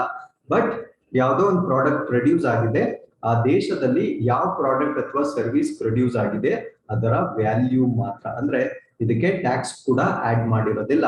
ಸೊ ಅದನ್ನ ನಾವು ಗ್ರಾಸ್ ವ್ಯಾಲ್ಯೂ ಆಡೆಡ್ ಅಂತ ಕರಿತೀವಿ. ನಾವು what is the relationship between gross domestic product and gross value added? So ಈ ಗ್ರಾಸ್ ವ್ಯಾಲ್ಯೂ ಆಡೆಡ್ ಏನಿದೆ, ಸೊ ಇದರಲ್ಲಿ GDP ಏನಿರುತ್ತೆ, ಸೊ ಆ ರಾಷ್ಟ್ರದ GDP ಏನಿರುತ್ತೆ ಅದಕ್ಕೆ ಸಬ್ಸಿಡಿನ ಆಡ್ ಮಾಡಬೇಕು ಮತ್ತೆ ಟ್ಯಾಕ್ಸಸ್ ನ ಮೈನಸ್ ಮಾಡಬೇಕು. ಯಾಕಂದ್ರೆ ಟ್ಯಾಕ್ಸ್ ಯಾವಾಗ ಬರುತ್ತೆ ಅಂದ್ರೆ ಅದು ಸೇಲ್ ಆದಾಗ ಮಾತ್ರ ಬರುತ್ತೆ. ಸೊ ನಾವು ಸೇಲ್ಸ್ ಬಗ್ಗೆ ಮಾತಾಡ್ತಾ ಇಲ್ಲ ಇಲ್ಲಿ, ಆ ದೇಶದಲ್ಲಿ ಎಷ್ಟು ಪ್ರಾಡಕ್ಟ್ ಉತ್ಪತ್ತಿ ಆಗ್ತಾ ಇದೆ ಅದಕ್ಕೆ ಅವ್ರಿಗೆ ಎಷ್ಟು ಸಬ್ಸಿಡಿ ಸಿಕ್ಕಿತ್ತು ಅದನ್ನ ಮಾತ್ರ ನಾವು ಕನ್ಸಿಡರ್ ಮಾಡೋದ್ರಿಂದ ಸೊ ಇಲ್ಲಿ ಟ್ಯಾಕ್ಸಸ್ ಅನ್ನೋ ಕಾನ್ಸೆಪ್ಟ್ ಬರೋದಿಲ್ಲ. ಯಾವಾಗ GDP-ಗೆ ಸಬ್ಸಿಡಿನ ಆಡ್ ಮಾಡಿ ಟ್ಯಾಕ್ಸಸ್ ನ ನಾವು ಮೈನಸ್ ಮಾಡ್ತೀವಿ, ಸೊ ಅದನ್ನ ನಾವು ಗ್ರಾಸ್ ವ್ಯಾಲ್ಯೂ ಆಡೆಡ್ ಅಂತ ಕರಿತೀವಿ. So GDP at factor cost. So next component ಏನಂದ್ರೆ GDP at factor cost, that is equal to value of final goods and services produced within the domestic territory of a country during 1 year by all production units inclusive of depreciation. ಅಂದ್ರೆ GDP at factor cost ಅಂದ್ರೆ value of final goods, ಯಾವುದೋ ಒಂದು final goods ಆಗ್ಲಿ ಅಥವಾ services ಆಗ್ಲಿ ಅದರ final value with in the domestic territory of the country, ಅಂದ್ರೆ ಆ ದೇಶದ ಭೌಗೋಳಿಕ ಪ್ರದೇಶದಲ್ಲಿ ಮಾತ್ರ ಅದು ಪ್ರೊಡ್ಯೂಸ್ ಆಗಿರ್ಬೇಕು during 1 year by all production units. So ಎಲ್ಲಾ ಪ್ರೊಡಕ್ಷನ್ ಯೂನಿಟ್ಸ್, ಆ ರಾಷ್ಟ್ರದಲ್ಲಿರ್ತಕ್ಕಂಥ ಎಲ್ಲಾ ಪ್ರೊಡಕ್ಷನ್ ಯೂನಿಟ್ಸ್ ಇಂದ ಉತ್ಪತ್ತಿ ಆಗಿರ್ತಕ್ಕಂಥ ಪ್ರಾಡಕ್ಟ್ಸ್ ಮತ್ತೆ ಸರ್ವಿಸಸ್ ವ್ಯಾಲ್ಯೂ ಏನಿರುತ್ತೆ ಇನ್ಕ್ಲೂಸಿವ್ ಆಫ್ ಡಿಪ್ರಿಸಿಯೇಷನ್. ಸೊ ಇದರಲ್ಲಿ ಡಿಪ್ರಿಸಿಯೇಷನ್ ಕೂಡ ಸೇರ್ಕೊಂಡಿರುತ್ತೆ, ಅದನ್ನ ಅವರು ರಿಮೂವ್ ಮಾಡಿರೋದಿಲ್ಲ. ಅದನ್ನ GDP at factor cost ಅಂತ ಕರಿತೀವಿ. GDP at market price. So ಇದುವರೆಗೂ ನಾವು ನೋಡಿದ್ದು GDP at factor cost, ಇವಾಗ ನಾವು ನೋಡ್ತಾ ಇರೋದು GDP at market price. GDP at factor cost ಏನಿರುತ್ತೆ ಅಂದ್ರೆ the previous one that we have seen here, ಅಂದ್ರೆ it includes ಪ್ರಾಡಕ್ಟ್ ಮತ್ತೆ ಸರ್ವಿಸಸ್ ವ್ಯಾಲ್ಯೂ ಮತ್ತೆ ಡಿಪ್ರಿಸಿಯೇಷನ್ ಕೂಡ ಅದರಲ್ಲಿ ಇರುತ್ತೆ, ಅದನ್ನ ಮೈನಸ್ ಮಾಡಿರೋದಿಲ್ಲ. ಸೊ ಅದಕ್ಕೆ ಏನ್ ಮಾಡ್ತಾರೆ ಅಂದ್ರೆ ಟ್ಯಾಕ್ಸಸ್ ನ ಆಡ್ ಮಾಡ್ತಾರೆ. ಯಾಕಂದ್ರೆ ಮಾರ್ಕೆಟ್ ಪ್ರೈಸ್ ಅಂದ್ರೆ ನಮ್ಗೆ ಗೊತ್ತಿರ್ಬೇಕು, ಸೊ ಅದು ಕನ್ಸ್ಯೂಮರ್ ಪರ್ಚೇಸ್ ಮಾಡುವಾಗ ಅದ್ರ ವ್ಯಾಲ್ಯೂ ಏನಾಗುತ್ತೆ, ಸೊ ಅದನ್ನ ಮಾರ್ಕೆಟ್ ಪ್ರೈಸ್ ಅಂತ ಕರಿತೀವಿ. ಆಬ್ವಿಯಸ್ಲಿ ಅಲ್ಲಿ ಏನಾಗ್ಬೇಕಂದ್ರೆ ಟ್ಯಾಕ್ಸ್ ಇನ್ಕ್ಲೂಡ್ ಆಗ್ಬೇಕು, ಸಬ್ಸಿಡಿ ಮೈನಸ್ ಆಗ್ಬೇಕು. ಸೊ ಇದನ್ನ ನಾವು GDP at market price ಅಂತ ಕರಿತೀವಿ. So next gross value added at factor cost. So ಇದು ಹೆಂಗ್ ಬರುತ್ತೆ ಅಂದ್ರೆ ವ್ಯಾಲ್ಯೂ ಆಫ್ ಔಟ್ಪುಟ್, ಅಂದ್ರೆ ಒಂದು ರಾಷ್ಟ್ರದಲ್ಲಿ ಉತ್ಪತ್ತಿ ಆಗ್ತಕ್ಕಂಥ product quantity, next quantity produce ಆಗಿದೆ, ಅದನ್ನ ಪ್ರೈಸ್ ಏನಿದೆ ಅದರ ಜೊತೆ ಮಲ್ಟಿಪ್ಲೈ ಮಾಡಬೇಕು. Let's say X product 100 rupees cost ಇರುತ್ತೆ. So total quantity of the products or services produced in that particular country, ಅದರ ಪ್ರೈಸ್ ಜೊತೆ ಅದನ್ನ ಮಲ್ಟಿಪ್ಲೈ ಮಾಡಿ minus value of intermediary consumption. So ಅದಕ್ಕೆ ಇಂಟರ್ಮೀಡಿಯರಿ ಕನ್ಸಂಪ್ಷನ್ ನ ಮೈನಸ್ ಮಾಡೋದ್ರಿಂದ ನಮ್ಗೆ ಏನ್ ಬರುತ್ತೆ ಅಂದ್ರೆ ಗ್ರಾಸ್ ವ್ಯಾಲ್ಯೂ ಆಡೆಡ್ ಬರುತ್ತೆ. Gross value added at factor cost ಬರುತ್ತೆ, ಯಾಕಂದ್ರೆ ಅಲ್ಲಿ ಇಂಟರ್ಮೀಡಿಯರಿ ಕನ್ಸಂಪ್ಷನ್ ನ ನಾವು ಮೈನಸ್ ಮಾಡ್ಬೇಕು. ಯಾಕಂದ್ರೆ ನಾವ್ ಇಲ್ಲಿ ಡಿಸ್ಕಸ್ ಮಾಡಿದ್ದೇನು ಆ ಪ್ರಾಡಕ್ಟ್ ವ್ಯಾಲ್ಯೂ ಮಾತ್ರ ಅಷ್ಟೇ, ಸೊ ಅದರಲ್ಲಿ ಟ್ಯಾಕ್ಸ್ ಆಡ್ ಆಗಿರಲ್ಲ. ಸೊ ಆ ವ್ಯಾಲ್ಯೂ ಮಾತ್ರಗೆ ನಾವು ಗ್ರಾಸ್ ವ್ಯಾಲ್ಯೂ ಆಡೆಡ್ ಅಂತ ಕರಿತೀವಿ. ಸೊ ಅದಕ್ಕೆ ಆಬ್ವಿಯಸ್ಲಿ ಈ ಇಂಟರ್ಮೀಡಿಯರಿ ಕನ್ಸಂಪ್ಷನ್ ವ್ಯಾಲ್ಯೂ ಏನಿರುತ್ತೆ ಅದನ್ನ ಮೈನಸ್ ಮಾಡಿದ್ರೆ ನಮಗೆ gross value added at factor cost ಬರುತ್ತೆ. ಸೊ ಇಲ್ಲಿಗೆ most of the terminology related to GDP ನ ನಾವು ಕವರ್ ಮಾಡಿರ್ತೀವಿ. So with this let's get into the next article. So this is ministry of rural development ಗೆ ಸಂಬಂಧಪಟ್ಟಿದ್ದು. So employment of rural youth under employment generation schemes. So employment generation scheme ಅಲ್ಲಿ ಗ್ರಾಮೀಣ ಭಾಗದ ಯುವಕರಿಗೆ ಉದ್ಯೋಗವನ್ನ ನೀಡತಕ್ಕಂಥದ್ದು ಇದರ ಪ್ರಮುಖ ಉದ್ದೇಶವಾಗಿರುತ್ತೆ. So ಹಾಗಿದ್ರೆ ಇದ್ರ ಬಗ್ಗೆ ಡಿಸ್ಕಸ್ ಮಾಡೋಣ. The Ministry of Rural Development is presently implementing 3 welfare schemes for employment generation, which provide employment to people in rural area, inclusive of rural youths of scheduled castes, scheduled tribes, and economically weaker sections of the country. So this article is very important in case you get an essay related to employment. So ಯಾವುದೇ ಒಂದು ಉದ್ಯೋಗಕ್ಕೆ ಸಂಬಂಧಪಟ್ಟಂತೆ essay ಅಥವಾ means answer writing ಇದ್ದಾಗ so these points are very very important. So ಇಲ್ಲಿ 3 schemes ನ implement ಮಾಡ್ತಾ ಇದ್ದಾರೆ. ಯಾರು? ಮಿನಿಸ್ಟ್ರಿ ಆಫ್ ರೂರಲ್ ಡೆವಲಪ್ಮೆಂಟ್, ಗ್ರಾಮೀಣ ಅಭಿವೃದ್ಧಿ ಸಚಿವಾಲಯದ ವತಿಯಿಂದ ಗ್ರಾಮೀಣ ಭಾಗದ ಜನರಿಗೆ SC ಮತ್ತೆ ST ಮತ್ತೆ EWS ಕಮ್ಯುನಿಟಿ ಅವರಿಗೆ ಎಂಪ್ಲಾಯ್ಮೆಂಟ್ ನೀಡಲಿಕ್ಕೆ 3 ಸ್ಕೀಮ್ಸ್ ನ ಇಂಪ್ಲಿಮೆಂಟ್ ಮಾಡ್ತಾ ಇದ್ದಾರೆ. ಮೊದಲನೇದು Mahatma Gandhi national rural employment guarantee scheme, ಇದನ್ನು ನಾವು ಮನ್ರೇಗಾಸ್ ಅಂತ ಕರಿತೀವಿ.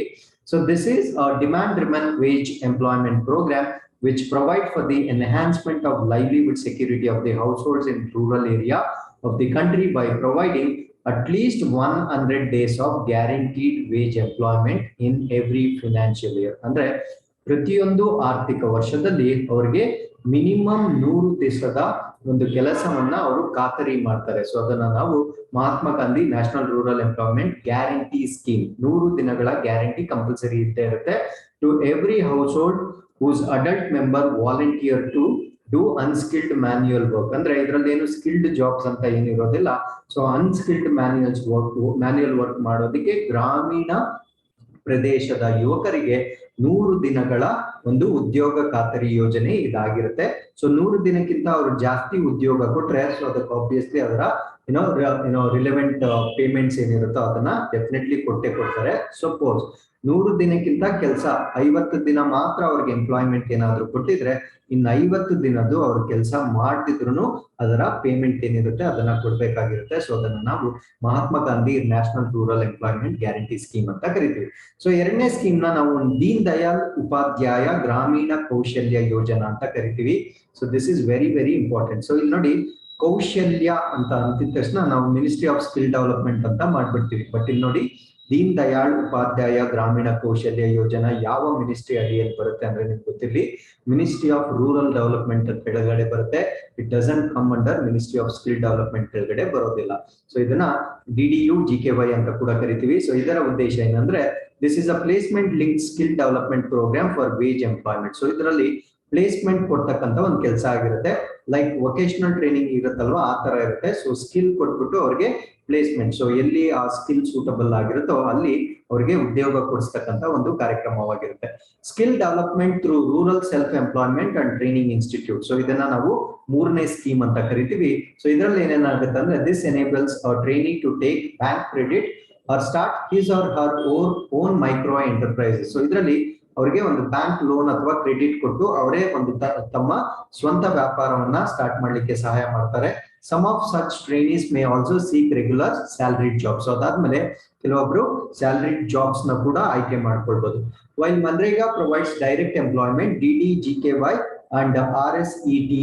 So second one and third one, MNREGA ಮಾತ್ರ ನೇರವಾಗಿ ಅವರಿಗೆ ಕೆಲಸ ಕೊಟ್ಬಿಡುತ್ತೆ. ಕೆಲಸ ಕೊಟ್ಟಿಲ್ಲ ಅಂದ್ರೂ 100 ದಿವಸದ ವೇಜಸ್ ಏನಿದೆ ಅದನ್ನ compulsory ಕೊಡ್ಬೇಕಾಗುತ್ತೆ.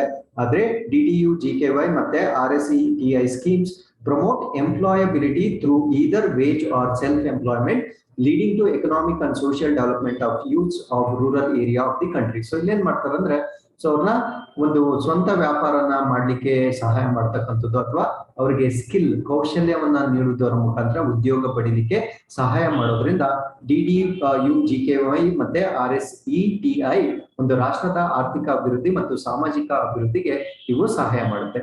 So apart from the above mentioned schemes of the Ministry of Rural Development, various other ministries and departments are also implementing the program schemes for employment generation, which are as follows. So ಮೇಲೆ ನೀಡಿರ್ತಕ್ಕಂಥ ಆ 3 schemes ಮಾತ್ರವಲ್ಲ, ಇನ್ನೂ ಅನೇಕ schemes employment generation ಗೆ ಇರುತ್ತೆ. Number 1 Pradhan Mantri Kaushal ವಿಕಾಸ ಯೋಜನಾ. So ಇದ್ರ ಬಗ್ಗೆ ನಾನು ಲಾಸ್ಟ್ 2 days ಇಂದ ಡಿಸ್ಕಸ್ ಮಾಡ್ತಾ ಇದ್ದೀನಿ. You can just find out in the previous videos.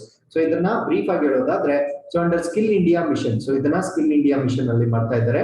Ministry of skill development and entrepreneurship is implementing. So ನೋಡಿ, ಇದನ್ನ ministry of skill development and entrepreneurship ಕೆಳಗಡೆ ಬರುತ್ತೆ. ಯಾವುದು? PMKVY.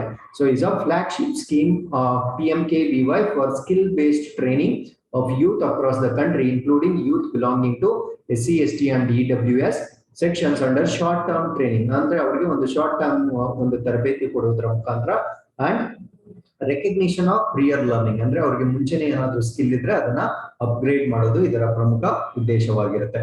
ಸೊ ಇನ್ನೊಂದು ಸ್ಕೀಮ್ ಯಾವ್ದು ಅಂದ್ರೆ prime minister's employment generation program, ಅದನ್ನ PMEGP ಅಂತ ಕರಿತೀವಿ. ಸೊ ಇಲ್ಲಿ ministry of micro small and medium enterprises is implementing prime minister's employment generation program. ನೋಡಿ ಇಲ್ಲಿ prime minister's employment generation program ಯಾವ್ದರ ಅಡಿಯಲ್ಲಿ ಬರುತ್ತೆ ಅಂದ್ರೆ, ಯಾವ ಸಚಿವಾಲಯದ ಕೆಳಗಡೆ ಬರುತ್ತೆ ಅಂದ್ರೆ, ministry of micro small and medium enterprises. So ಈ ತರ ಪ್ರಶ್ನೆಗಳು ಸಾಕಷ್ಟು ಬರ್ತಾ ಇರುತ್ತೆ. So you should be very careful that ಯಾವ ಪ್ರೋಗ್ರಾಮ್ ಯಾವ ಮಿನಿಸ್ಟ್ರಿ ಕೆಳಗಡೆ ಇರುತ್ತೆ ಅನ್ನೋದನ್ನ ಕೇರ್ಫುಲ್ ಆಗಿ ಅಬ್ಸರ್ವ್ ಮಾಡ್ತಾ ಇದ್ದಾರೆ. So which is major credit linked subsidy program aimed at generating self-employment opportunities through establishment of micro enterprises in non-farm sector. ಅಂದ್ರೆ ನಾನ್ form sector ಅಂದ್ರೆ ಅಗ್ರಿಕಲ್ಚರ್ ಅಲ್ಲದ ಕೃಷಿಯೇತರ ವಲಯಗಳಲ್ಲಿ ಸೆಲ್ಫ್ ಎಂಪ್ಲಾಯ್ಮೆಂಟ್ ಅಂದ್ರೆ ಸ್ವ ಉದ್ಯೋಗದ ಅವಕಾಶಗಳನ್ನ ಸೃಷ್ಟಿ ಮಾಡ್ಲಿಕ್ಕೆ ಸೊ ಈ ಒಂದು prime minister employment generation program ಮಾಡಿರ್ತಾರೆ. By helping traditional artisans and unemployed youth ಅಂದ್ರೆ ಕರಕುಶಲ ಕರ್ಮಿಗಳು ಮತ್ತೆ ಉದ್ಯೋಗವಿಲ್ಲದ ಯುವಕರನ್ನ ಮೋಟಿವೇಟ್ ಮಾಡ್ಲಿಕ್ಕೆ ಸೊ ಈ ಒಂದು ಪ್ರೋಗ್ರಾಮ್ ನ ಮಾಡಲಾಗಿರುತ್ತೆ. This scheme was launch during 2008-9 ನಲ್ಲಿ ಈ ಸ್ಕೀಮ್ ಲಾಂಚ್ ಆಗಿರುತ್ತೆ. ಸೊ ಈ ಸ್ಕೀಮ್ ನಡಿಯಲ್ಲಿ general category beneficiaries can avail a margin money subsidy of 25%. ಅಂದ್ರೆ ಇವಾಗ ಒಂದು 10 ಲಕ್ಷ ನಾನು ಲೋನ್ ತಗೊಂಡ್ರೆ ಸೊ ಅದರಲ್ಲಿ 25% ಸರ್ಕಾರ ಸಬ್ಸಿಡಿ ಕೊಡುತ್ತೆ. ಸೊ ಅದು ಯಾವ ಕ್ಯಾಟಗರಿಗೆ? ಜನರಲ್ ಕ್ಯಾಟಗರಿಗೆ. Of the project cost in the rural area and 15% in the urban area. ಅಂದ್ರೆ ರೂರಲ್ ಏರಿಯಾದಲ್ಲಾದ್ರೆ 25% ಸಬ್ಸಿಡಿ ಸಿಗುತ್ತೆ, ಅರ್ಬನ್ ಏರಿಯಾದಲ್ಲಿ 15% ಆಫ್ ದಿ ಸಬ್ಸಿಡಿ ಸಿಗುತ್ತೆ. ಯಾರಿಗೆ? ಜನರಲ್ ಕ್ಯಾಟಗರಿ ಅವರಿಗೆ. For beneficiaries belonging to special categories ಅಂದ್ರೆ SC, ST ಮತ್ತೆ OBC, ವುಮೆನ್ ಮತ್ತೆ ಮೈನಾರಿಟಿ ಕಮ್ಯುನಿಟೀಸ್ಗೆ ಸೇರಿದವರಾಗಿದ್ರೆ the marginal money subsidy is 35% in rural area, 25% in urban area. ಅಂದ್ರೆ ಗ್ರಾಮೀಣ ಪ್ರದೇಶಗಳಲ್ಲಾದ್ರೆ ಇವರಿಗೆ SC, ST, OBC, ವುಮೆನ್ ಮತ್ತೆ ಮೈನಾರಿಟೀಸ್ಗೆ 35% ಸಬ್ಸಿಡಿ ಸಿಗುತ್ತೆ.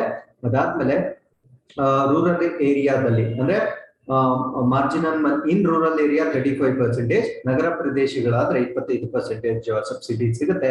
The maximum project cost is 25 lakh in the manufacturing sector and ₹10 lakhs in the service sector. ಅಂದ್ರೆ ಅವ್ರು ಎಷ್ಟುವರೆಗೂ loan ತಗೊಳ್ಬಹುದು ಅಂದ್ರೆ manufacturing sector ಆದ್ರೆ 25 ಲಕ್ಷದವರೆಗೂ ಅವರು ಲೋನ್ ತಗೋಬಹುದು.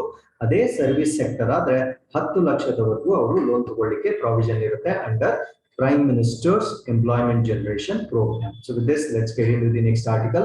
Ministry of Agricultural and Farmer Welfare National Edible Oil Mission, Oil Palm. So oil palm ನಿಂದ ಈ ಒಂದು ಆಯಿಲ್ ಉತ್ಪತ್ತಿ ಏನಿದೆ, ಎಡಿಬಲ್ ಆಯಿಲ್ ಅಂದ್ರೆ ಸೇವಿಸಲು ಅಥವಾ ಅಡಿಗೆಗೆ ಬಳಸ್ತಕ್ಕಂಥ ಈ ಎಣ್ಣೆ ಏನಿದೆ, ಸೊ ಇದರ ಉತ್ಪಾದನೆಗೆ ನಾವು ಹೆಚ್ಚು ಒತ್ತು ಕೊಡ್ಲಿಕ್ಕೆ ನ್ಯಾಷನಲ್ ಎಡಿಬಲ್ ಆಯಿಲ್ ಮಿಷನ್ ನ ಸರ್ಕಾರ ಲಾಂಚ್ ಮಾಡ್ತಾ ಇದೆ. So during the year 2021, India imported 133.5 lakh tons of edible oil. So look at this number, 133.5 lakh tons. So ಇಷ್ಟು ಎಡಿಬಲ್ ಆಯಿಲ್ ನ out of which share of palm oil was around 56%. So total ನಾವು ಎಷ್ಟು import ಮಾಡ್ಕೊಂಡಿದ್ರೆ ಅದರಲ್ಲಿ palm oil more than 50%, ಅಂದ್ರೆ 56% ನಾವು palm oil ನ ಬೇರೆ ದೇಶಗಳಿಂದ ಇಂಪೋರ್ಟ್ ಮಾಡ್ಕೊಂಡಿರ್ತೀವಿ.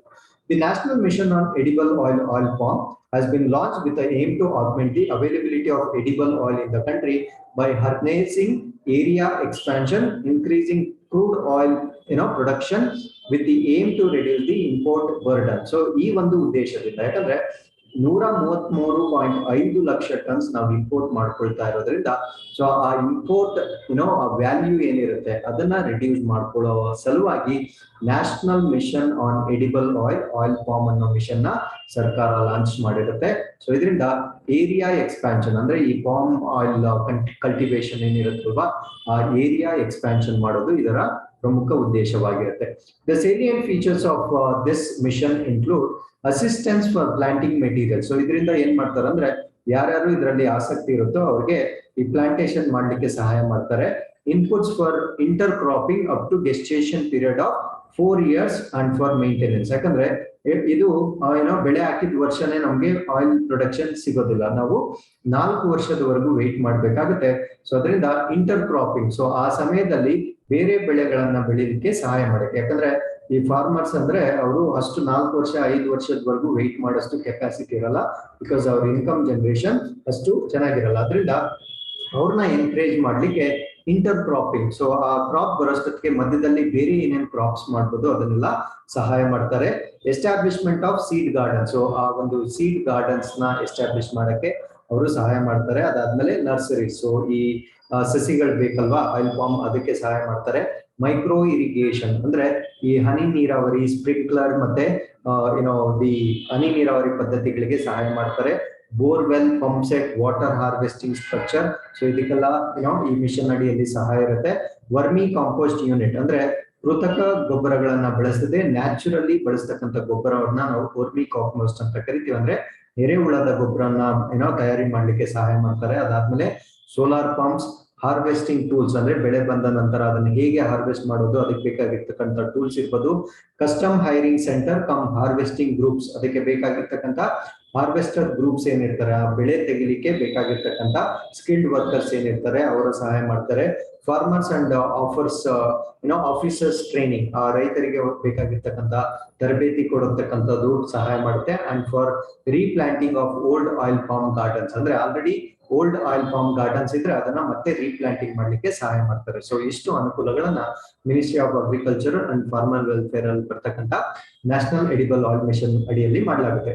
The total approved cost of this particular scheme is 11,040 crore, out of which 8,844 crore is central share and 2,196 crore is state share. So ಇದರಲ್ಲಿ 11,040 ಕೋಟಿ ಟೋಟಲ್ ಬಜೆಟ್ ಆಗಿರುತ್ತೆ. ಇದರಲ್ಲಿ 8,844 ಕೋಟಿಗಳಷ್ಟು ಕೇಂದ್ರ ಸರ್ಕಾರ ಭರಿಸುತ್ತದೆ. ಮಿಕ್ಕಿದ 2,196 ಕೋಟಿಗಳಷ್ಟು ರಾಜ್ಯ ಸರ್ಕಾರ ಭರಿಸಬೇಕಾಗುತ್ತೆ. ಅಂದ್ರೆ it is the responsibility of both centre and state ಅಂತ ನಿಮ್ಗೆ ತಿಳಿದಿರ್ಬೇಕು. ನಾವು annual edible oil seeds, namely soybean, rapeseed, mustard, groundnut, sesame, sunflower, safflower, niger are also grown in the country. So ಈ ಪಾಮ್ ಸೀಡ್ಸ್ ಅಥವಾ palm plant ಅಲ್ಲದೆ ನಮ್ಮ ದೇಶದಲ್ಲಿ ಈ ಎಲ್ಲಾ ಆಯಿಲ್ ಸೀಡ್ಸ್ ನು ಬೆಳೆಯಲಾಗುತ್ತೆ. Potential districts for these crops ಅಂದ್ರೆ ಈ ಬೆಳೆಗಳನ್ನ ಬೆಳೀತಕ್ಕಂಥ ಪೊಟೆನ್ಶಿಯಲ್ ಜಿಲ್ಲೆಗಳೇನಿರುತ್ತೆ have been identified on the basis of land suitability and average yield. So ಈ ಬೆಳೆಗಳನ್ನ ಬೆಳೀತಕ್ಕಂಥ ಪ್ರದೇಶಗಳೇನಿರುತ್ತೆ ಆ ಪ್ರದೇಶಗಳನ್ನ ಆ ಲ್ಯಾಂಡ್ ಸೂಟಬಲ್ ಇರ್ಬೇಕು. ಅಂದ್ರೆ this farm is not endemic to our country, ನಮ್ಮ ದೇಶದ ಬೆಳೆ ಆಗಿರೋದಿಲ್ಲ. ಅದರಿಂದ ಆ ಲ್ಯಾಂಡ್ ಸೂಟಬಲ್ ಇದೆಯಾ ಇಲ್ವಾ, ಅಥವಾ ಆ ಲ್ಯಾಂಡ್ ಅಲ್ಲಿ ಬರ್ತಕ್ಕಂಥ ಸರಾಸರಿ ಇಳುವರಿ ಏನಿದೆ ಅದನ್ನ ಚೆಕ್ ಮಾಡಲಾಗುತ್ತೆ. ಆಸ್ ಪರ್ ICAR IIOPR ಅಂದ್ರೆ Indian council of agriculture research ಮತ್ತೆ Indian institute of oil palm research ಪ್ರಕಾರ, though oil palm is water guzzling crop ಅಂದ್ರೆ ಅದಕ್ಕೆ ಸಿಕ್ಕಾಪಟ್ಟೆ ನೀರ್ ಬೇಕಾಗುತ್ತೆ, ಆದ್ರೂ ಕೂಡ it requires less water compared to crops like rice, banana, sugar cane for its optimum cultivation. ಆದ್ರೂ ಅದೆಷ್ಟೇ ನೀರ್ನ ತಗೊಂಡ್ರು ರೈಸ್, ಬನಾನಾ ಮತ್ತೆ ಶುಗರ್ ಕೇನ್ಗೆ ನಾವು ಎಷ್ಟು ನೀರ್ ಬೇಕೋ ಅಷ್ಟು ನೀರ್ನ ಅದು ತಗೊಳ್ಳೋದಿಲ್ಲ. And the mission emphasizes has been given to promote micro irrigation and water conservation in oil palm for efficient water management and judicious use of water. So ಇದರಿಂದ ಈ ಮೈಕ್ರೋ ಇರಿಗೇಷನ್ ಅಂತ ಏನ್ ಬರುತ್ತೆ, ಡ್ರಿಪ್ ಇರಿಗೇಷನ್ ಅಥವಾ sprinkler irrigation ಅಂತ ಕರಿತೀವಿ. So ಎರಡು methods ನ ಯೂಸ್ ಮಾಡಿಕೊಂಡು ನೀರನ್ನ ಸೇವ್ ಮಾಡ್ಲಿಕ್ಕೆ ಪ್ರಯತ್ನವನ್ನ ಪಡ್ತಾ ಇದ್ದಾರೆ. So with this let's get into the next article. Government appoint 3 member panel to review EWS quota. ಸೊ ಎಕನಾಮಿಕಲಿ ವೀಕರ್ ಸೆಕ್ಷನ್, ಯಾಕಂದ್ರೆ so annual income less than 8 lakh ಅಂತ ಹೇಳಿರ್ತಾರೆ.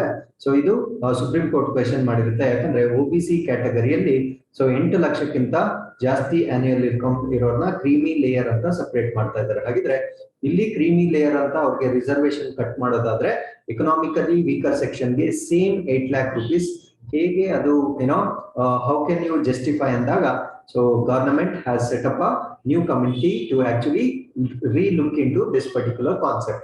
The Ministry of Social Justice and Empowerment appointed 3 member committee to revisit criteria for 10% reservation for economically weaker section in educational institutions and government jobs after a rap from the Supreme Court in November. So November ಅಲ್ಲಿ Supreme Court ಈ ಒಂದು number ಏನಿದೆ 8 ಲಕ್ಷಕ್ಕಿಂತ ಕಡಿಮೆ ಆದಾಯ, so ಇದ್ರ ಬಗ್ಗೆ justification ಕೇಳಿದಾಗ ಕರ್ನಾಟಕ ಸರ್ಕಾರ ಸೊ ಇದ್ರ ಬಗ್ಗೆ 3 member ಕಮಿಟಿನ ಅಪಾಯಿಂಟ್ ಮಾಡಿರುತ್ತೆ. The panel comprises of former finance secretary Ajay Bhushan Pandey ಇರ್ತಾರೆ, member secretary Indian council of social service social science research VK Malhotra and principal economic advisor to the government of India Sanjeev Sanyal. So ಈ 3 ವ್ಯಕ್ತಿಗಳು ಒಳಗೊಂಡ ಒಂದು ಕಮಿಟಿಯನ್ನ ಸರ್ಕಾರ ನೇಮಕ ಮಾಡಿರುತ್ತೆ.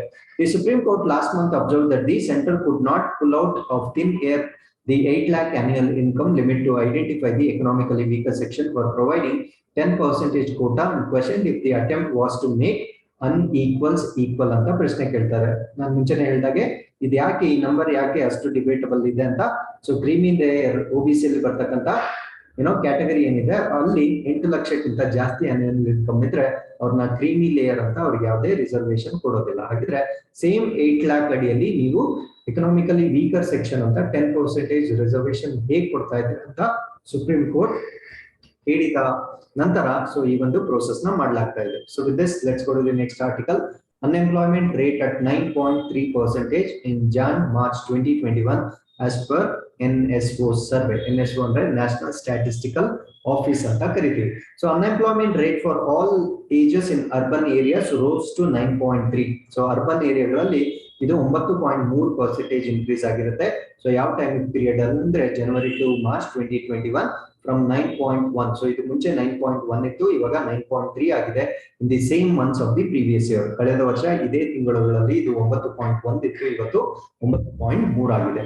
Showed a periodic labor force survey by the National Statistical Office ನೀಡಿರ್ತಕ್ಕಂಥ survey ಪ್ರಕಾರ joblessness or unemployment rate is defined as the percentage of unemployed persons in the labor force. ಅಂದ್ರೆ ಎಷ್ಟು ಜನ ನಿರುದ್ಯೋಗಿಗಳು ಇರ್ತಾರೆ, ಸೊ ಅದನ್ನ ನಾವು ಜಾಬ್ಲೆಸ್ನೆಸ್ ಅಥವಾ ಅನ್ಎಂಪ್ಲಾಯ್ಮೆಂಟ್ ರೇಟ್ ಅಂತ ಕರಿತೀವಿ. Very simple. So labour force refers to the part of the population which supplies or offers to supply labor for pursuing economic activities for the production of goods and services and therefore includes both employed and unemployed persons. ಹಾಗಿದ್ರೆ labour force ಅಂದ್ರೆ ಏನು? Labour force ಅಂದ್ರೆ ಯಾರು ಕೆಲಸ ಮಾಡ್ಲಿಕ್ಕೆ ready ಇರ್ತಾರೋ, ಅರ್ಥ ಆಯ್ತಲ್ವಾ? ಅದು ಪ್ರೊಡಕ್ಷನ್ ಆಫ್ ಗೂಡ್ಸ್ ಆದ್ರೂ ಇರ್ಬೋದು ಅಥವಾ ಸರ್ವಿಸಸ್ ಆದ್ರೂ ಇರ್ಬೋದು. ಸೊ ಅವ್ರನ್ನ ನಾವು ಲೇಬರ್ ಫೋರ್ಸ್ ಅಂತ ಕರಿತೀವಿ. ಸೊ ಈ ಲೇಬರ್ ಫೋರ್ಸ್ ಅಂದ್ರೆ ಇದರಲ್ಲಿ ಎಂಪ್ಲಾಯ್ಡ್ ಆಗಿರೋರು ಇರ್ತಾರೆ, ಅನ್ಎಂಪ್ಲಾಯ್ಡ್ ಕೂಡ ಇರ್ತಾರೆ. ಸೊ ನಾವೇನ್ ಅರ್ಥ ಮಾಡ್ಕೊಳ್ಬೇಕಂದ್ರೆ ಲೇಬರ್ ಫೋರ್ಸ್ ಅಂದ್ರೆ ಬರೀ ಎಂಪ್ಲಾಯ್ಡ್ ಅಂತ ನಾವು ಅರ್ಥ ಮಾಡ್ಕೊಳ್ಬಾರ್ದು. ಅಂದ್ರೆ ಎಂಪ್ಲಾಯ್ಮೆಂಟ್ ಅಥವಾ ಕೆಲಸ ಮಾಡ್ಲಿಕ್ಕೆ ರೆಡಿ ಇರ್ತಕ್ಕಂಥ ಪಾಪ್ಯುಲೇಷನ್ ನಾವು ಲೇಬರ್ ಫೋರ್ಸ್ ಅಂತ ಕರಿತೀವಿ. So it includes both employed and unemployed persons. It also showed that the unemployment rate among females in urban. So ಇದನ್ನ ಆಫ್ಟರ್ ಏಜ್ 15 ಮೇಲೆ ಇರ್ತಕ್ಕಂಥ ಪಾಪ್ಯುಲೇಷನ್ ಆಫ್ ದಿ ಕಂಟ್ರಿ ಮೇಲೆ ಇದನ್ನ ಮೆಜರ್ ಮಾಡ್ತಾರೆ. ಅರ್ಬನ್ ಏರಿಯಾಸ್ ಅಲ್ಲಿ ಇರ್ತಕ್ಕಂಥ ಫೀಮೇಲ್ಸ್ ಅಲ್ಲಿ ಈ ಅನ್ಎಂಪ್ಲಾಯ್ಮೆಂಟ್ ರೇಟು 11.8% ಇನ್ಕ್ರೀಸ್ ಆಗಿರುತ್ತೆ. So in the same time January to March 2021, so from 10.6% year ago. So ಕಳೆದ ವರ್ಷದಲ್ಲಿ ಈ ಫಿಮೇಲ್ ಎಂಪ್ಲಾಯ್ಮೆಂಟ್ ಏನಿರುತ್ತೆ ನಗರ ಪ್ರದೇಶಗಳಲ್ಲಿ 10.6% ಇತ್ತು. ಬಟ್ ಈ ವರ್ಷ ಅದೇನಾಗಿದೆ 11.8%ಗೆ ಏರಿಕೆ ಆಗಿರುತ್ತೆ. ಅದೇ ಮೇಲ್ಸ್ ಅಲ್ಲಿ ತಗೊಂಡಾಗ ಸೊ ಈ unemployment rate in urban area ಅದೇ ನಗರಗಳಲ್ಲಿ ತೆಗೆದುಕೊಂಡಾಗ ಸೇಮ್ 15 ಇಯರ್ಸ್ ಅಂಡ್ ಅಬೌವ್ ತಗೊಂಡಾಗ ರಿಮೈನ್ ಫ್ಲಾಟ್ 8.6%. ಹೋದ ವರ್ಷನೂ 8.6 ಇತ್ತು, ಈ ವರ್ಷ ಕೂಡ 8.6 ಆಗಿದೆ. ಜಾಸ್ತಿನೂ ಆಗಿಲ್ಲ, ಕಡಿಮೆನೂ ಆಗಿಲ್ಲ. A person is considered unemployed if he or she did not work even for an hour on any day during the week. So ಯಾವಾಗ ನಾವು ಅವ್ರನ್ನ ಅನ್ಎಂಪ್ಲಾಯ್ಡ್ ಅಂತ ಕನ್ಸಿಡರ್ ಮಾಡ್ತೀವಿ ಅಂದ್ರೆ ಒಂದು ವಾರದಲ್ಲಿ ಅವರು 1 ಗಂಟೆ ಕೂಡ ಮಿನಿಮಮ್ ಕೆಲಸ ಮಾಡ್ತಿದ್ರೆ ಅವ್ರನ್ನ ನಾವು ಅನ್ಎಂಪ್ಲಾಯ್ಡ್ ಅಂತ ಕರಿತೀವಿ. But sought or was available for work at least for 1 hour or any day during the period. ಅಂದ್ರೆ ಅವರು ಕೆಲಸ ಮಾಡ್ಲಿಕ್ಕೆ ತಯಾರಿರ್ತಾರೆ, ರೆಡಿ ಇರ್ತಾರೆ, ಆದ್ರೂ ಕೂಡ ಅವರಿಗೆ ಯಾವುದೇ ಕೆಲಸ ಸಿಕ್ಕಿರೋದಿಲ್ಲ. ಸೊ ಒಂದು ವಾರದಲ್ಲಿ 1 hour ಕೂಡ ಕೆಲಸ ಮಾಡ್ತಿದ್ರೆ ಅದನ್ನ ನಾವು unemployed ಅಂತ ಕರಿತೀವಿ. So with this, let's go to the next article.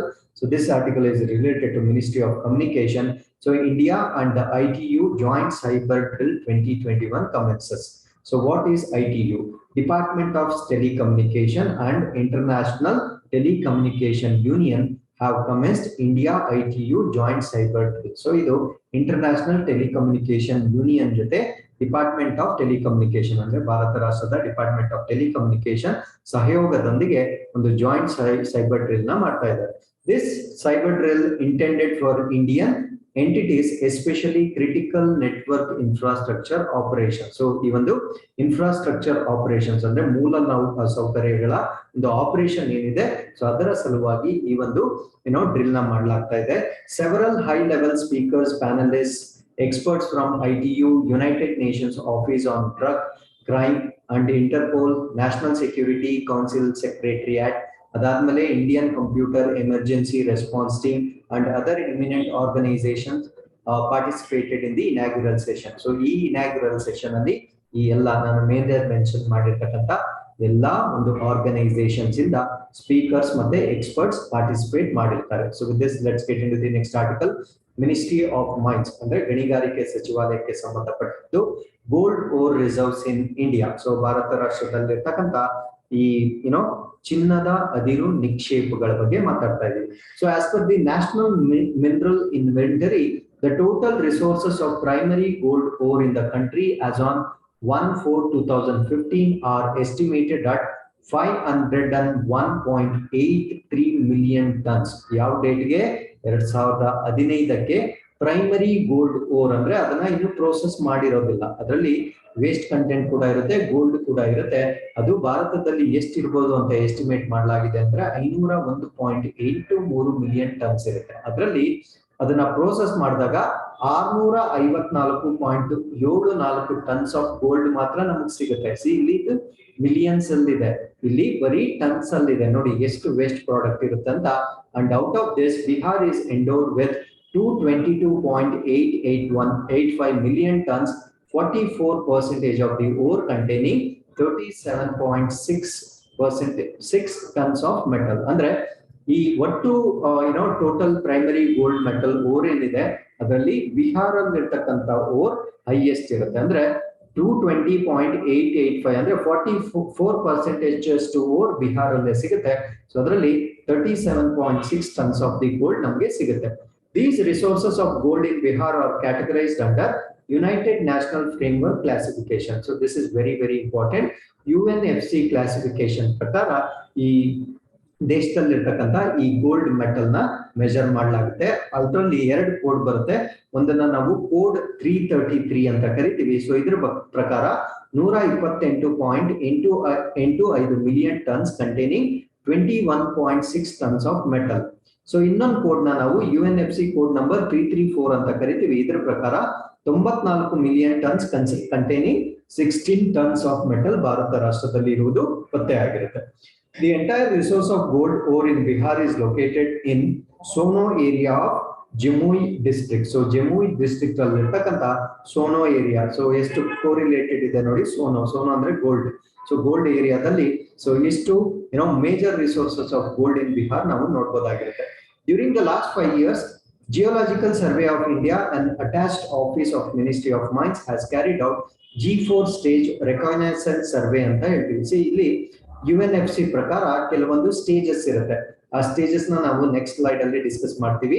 But last 5 years ಅಲ್ಲಿ ಇಂಡಿಯಾದಲ್ಲಿ ನಡೆದಿರ್ತಕ್ಕಂಥ ಸರ್ವೆ ಯಾವ ಸ್ಟೇಜ್ ಅಂದ್ರೆ G4 ಸ್ಟೇಜ್ ಅಂತ ಕರಿತೀವಿ. ಇದನ್ನ ರೆಕಾಗ್ನೈಸೆನ್ಸ್ ಸರ್ವೆ ಅಂತ ಕರಿತೀವಿ for gold in parts of west Champaran district. And ಇನ್ನೊಂದು ಸ್ಟೇಜ್ ನಾವು G3 ಸ್ಟೇಜ್ ಅಂತ ಕರಿತೀವಿ. ಇದನ್ನ preliminary exploration in Gaya districts of Bihar following the guidelines of UNFC. So UNFC guidelines ಪ್ರಕಾರ ಇಂಡಿಯಾದಲ್ಲಿ G4 ಸ್ಟೇಜ್ ಅದೆಲ್ಲಿ ಮಾಡಿದ್ದಾರೆ ಅಂದ್ರೆ ವೆಸ್ಟರ್ನ್ ಚಂಪಾರಣ್ ಡಿಸ್ಟ್ರಿಕ್ಟ್ ಅಲ್ಲಿ ಮಾಡಿರ್ತಾರೆ. G3 ಸ್ಟೇಜ್ ಎಲ್ಲಿ ಮಾಡಿರ್ತಾರೆ ಅಂದ್ರೆ ಗಯಾ ಡಿಸ್ಟ್ರಿಕ್ಟ್ ಆಫ್ ಬಿಹಾರ್ ಅಲ್ಲಿ ಮಾಡಿರ್ತಾರೆ. ಹಾಗಿದ್ರೆ ಈ ಕ್ಯಾಟಗರೀಸ್ ಏನು ಅಂತ ನೋಡ್ಬಿಡೋಣ. Stages of exploration as per UNFC norms ಯಾವ್ದು ಅಂದ್ರೆ geological assessment as per UNFC norms has 4 codes in order to increase details. ಒಂದನ್ನ G4 ಅಂದ್ರೆ reconnaissance ಅಂತ ಹೇಳ್ತೀವಿ, G3 ಅಂದ್ರೆ prospective ಅಂತ ಹೇಳ್ತೀವಿ, G2 ಅಂದ್ರೆ ಜನರಲ್ ಎಕ್ಸ್ಪ್ಲೋರೇಷನ್ ಅಂತ ಕರಿತೀವಿ, G1 ಅಂದ್ರೆ ಡೀಟೇಲ್ಡ್ ಎಕ್ಸ್ಪ್ಲೋರೇಷನ್ ಅಂತ ಕರಿತೀವಿ. ಸೊ ಸದ್ಯಕ್ಕೆ ಇಂಡಿಯಾದಲ್ಲಿ G4 ಇನ್ನೊಂದು ಯಾವ್ದು ಅಂದ್ರೆ G3 ಅನ್ನ ಮಾಡಲಾಗಿರ್ತಾರೆ, ಅಂದ್ರೆ general exploration ಮಾಡಲಾಗಿರ್ತಾರೆ.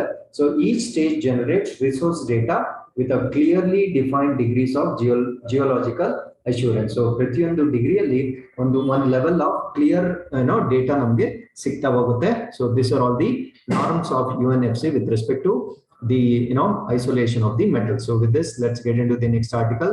So this is again related to Ministry of Rural Development. So Ministry of Rural Development signs an MOU with Flipkart under National Rural Livelihood Mission. So idara objective ಏನು ಅಂದ್ರೆ, so the MOU entered on November 2nd, 2021 ಗೆ MOU ಆಗಿರುತ್ತೆ between Ministry of Rural Development and Flipkart International Private Limited to hello self help groups ಅಂದ್ರೆ ಸ್ವಸಹಾಯ ಗುಂಪುಗಳು ಅಂತ ಏನ್ ಕರಿತೀವಿ. So those producers including the artisans ಕರಕುಶಲ ಕರ್ಮಿಗಳು, ವೀವರ್ಸ್ ನೇಯ್ಗೆದಾರರು, ಕ್ರಾಫ್ಟ್ಸ್ಮನ್ಸ್ ಅಂದ್ರೆ ಏನಾದ್ರು ಡಿಸೈನಿಂಗ್ ಆರ್ಟ್ ವರ್ಕ್ ಮಾಡ್ತಕ್ಕಂಥವ್ರು to access national market through Flipkart Samarth programme. So very important, ಅದನ್ನ ಫ್ಲಿಪ್ಕಾರ್ಟ್ ಸಮರ್ಥ್ ಪ್ರೋಗ್ರಾಮ್ ಅಂತ ಕರಿತೀವಿ. ಸೊ ಇದರಿಂದ ಆನ್ಲೈನ್ ಬಂದ್ರೆ ಅವ್ರಿಗೆ ನ್ಯಾಷನಲ್ ಮಾರ್ಕೆಟ್ ಅವ್ರಿಗೆ ಅವೈಲಬಲ್ ಆಗುತ್ತೆ. The key features of MOU are as follows: self help group members and clusters, geographical groupings of SHG. So ಅದನ್ನ ಗುಂಪುಗಳಾಗಿ ಮಾಡ್ಕೊಂಡಿರ್ತಾರೆ. Will be provided training support for onboarding products. ಅವರು products ನ ಹೇಗೆ on board ಮಾಡ್ಬೋದು ಅಥವಾ Flipkart platform ಗೆ ಹೇಗೆ ತಗೋಬರೋದು ಅನ್ನೋದನ್ನ ಅವ್ರಿಗೆ ಟ್ರೈನ್ ಮಾಡ್ತಾರೆ. Waiver of all commission charges for selling on the platform for period of 6 months. ಅಂದ್ರೆ ಫಸ್ಟ್ 6 months ಅವ್ರಿಗೆ ಯಾವುದೇ ಕಮಿಷನ್ ಹೋಗಲ್ಲ ಫ್ಲಿಪ್ಕಾರ್ಟ್ಗೆ. ಸೊ ಕಂಪ್ಲೀಟ್ ಇನ್ಕಮ್ ಏನ್ ಬರುತ್ತೋ ಅದು ಟೋಟಲಿ ಇವ್ರಿಗೆನೆ ಬರುತ್ತೆ ಡೈರೆಕ್ಟ್ ಆಗಿ. So cataloguing support for the maximum of 100 products per seller. ಅಂದ್ರೆ ನಾನು ಒಬ್ಬ ಸೆಲ್ಲರ್, ನಾನೊಬ್ಬ ಸೆಲ್ ಮಾಡ್ತಾ ಇದ್ರೆ ನನಗೆ 100 ಪ್ರಾಡಕ್ಟ್ಸ್ ವರೆಗೂ ಆ ಕ್ಯಾಟಲಾಗ್ ಏನಿರುತ್ತೆ, ಡಿಸೈನಿಂಗ್ ವರ್ಕ್ ಏನಿರುತ್ತೆ ಫಾರ್ ಮಾರ್ಕೆಟಿಂಗ್ ಪರ್ಪಸ್, ಅದರ ಸಪೋರ್ಟ್ ಕೂಡ ಮಾಡ್ತಾರೆ. Other benefits like support of warehousing and account management. So account ಏನಿರುತ್ತೆ, ಖಾತೆ ಏನಿರುತ್ತೆ ಅದರ ಮ್ಯಾನೇಜ್ಮೆಂಟ್ ಮಾಡೋದು, ಮತ್ತೆ ವೇರ್ ಹೌಸಿಂಗ್. ಸೊ ಅವರು ಪ್ರೊಡ್ಯೂಸ್ ಮಾಡ್ತಕ್ಕಂತ ವಸ್ತುಗಳನ್ನ ಸಂಗ್ರಹಣೆ ಮಾಡ್ಲಿಕ್ಕೆ ಕೂಡ ಸಪೋರ್ಟ್ ಮಾಡ್ತಾರೆ. The ministry in collaboration with government marketplace, ಅದನ್ನ GEM ಅಂತ ಕರಿತೀವಿ, ಹ್ಯಾಸ್ ಕ್ರಿಯೇಟೆಡ್ ಸಾರಾ ಕಲೆಕ್ಷನ್ಸ್ ಅಂತ ಹೇಳ್ತೀವಿ ಆಸ್ ಅ ಸ್ಟೋರ್. ಆ ಸ್ಟೋರ್ ನ ನಾವು ಸಾರಾ ಕಲೆಕ್ಷನ್ಸ್ ಅಂತ ಕರಿತೀವಿ. It is a store front in GEM for marketing of SHG products. So ನಿಮ್ಗೆ ಎಕ್ಸಾಮ್ ಅಲ್ಲಿ ಕೇಳಿದ್ರೆ, so what is the store house of this the SHG under this particular Flipkart program ಅಂತ ಕೇಳಿದ್ರೆ, so Sara collection ಅಂತ ನಮ್ಗೆ ಗೊತ್ತಿರಬೇಕು. So with this let's get into the next article. Ministry of home affairs census 2021 with mixed mode approach ಅಂತ ಕರಿತೀವಿ. So digital cum manual method of census, ಜನಗಣತಿ ಮಾಡ್ತಕ್ಕಂತ ವಿಧಾನ. The intent of the government for conducting census 2021 was notified in the Gazette of India 28th March. So 28th March ಅಲ್ಲಿ so ಇದನ್ನ gazette ಮೂಲಕ ತಿಳಿಸಿದ್ರು. In 2019, due to outbreak of COVID-19 pandemic, census 2021 and related field activities have been postponed. The forthcoming census is to be the first digital census. So ನಮ್ಮ ದೇಶದ ಮೊಟ್ಟ ಮೊದಲ digital ಜನಗಣತಿ ಇದಾಗಿರುತ್ತೆ.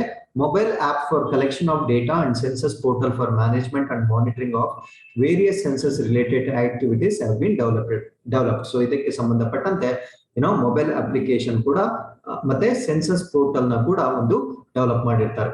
ಇನ್ census the caste and tribes which are specifically notified as SC ST as per the Constitution Order 1950 and the Constitution Order 1950 as amended from time to time are enumerated. So ಇದರಲ್ಲಿ ಈ census ಏನ್ ಮಾಡ್ತಾರಲ್ವಾ, ಅದರಲ್ಲಿ compulsory ಸಂವಿಧಾನದ ಒಂದು constitution ಪ್ರಕಾರ scheduled caste ಮತ್ತೆ scheduled tribes ನ ಸಂಖ್ಯೆಗಳನ್ನ ಕಂಪಲ್ಸರಿ ಅವರು ಗುರುತಿಸಬೇಕಾಗುತ್ತೆ.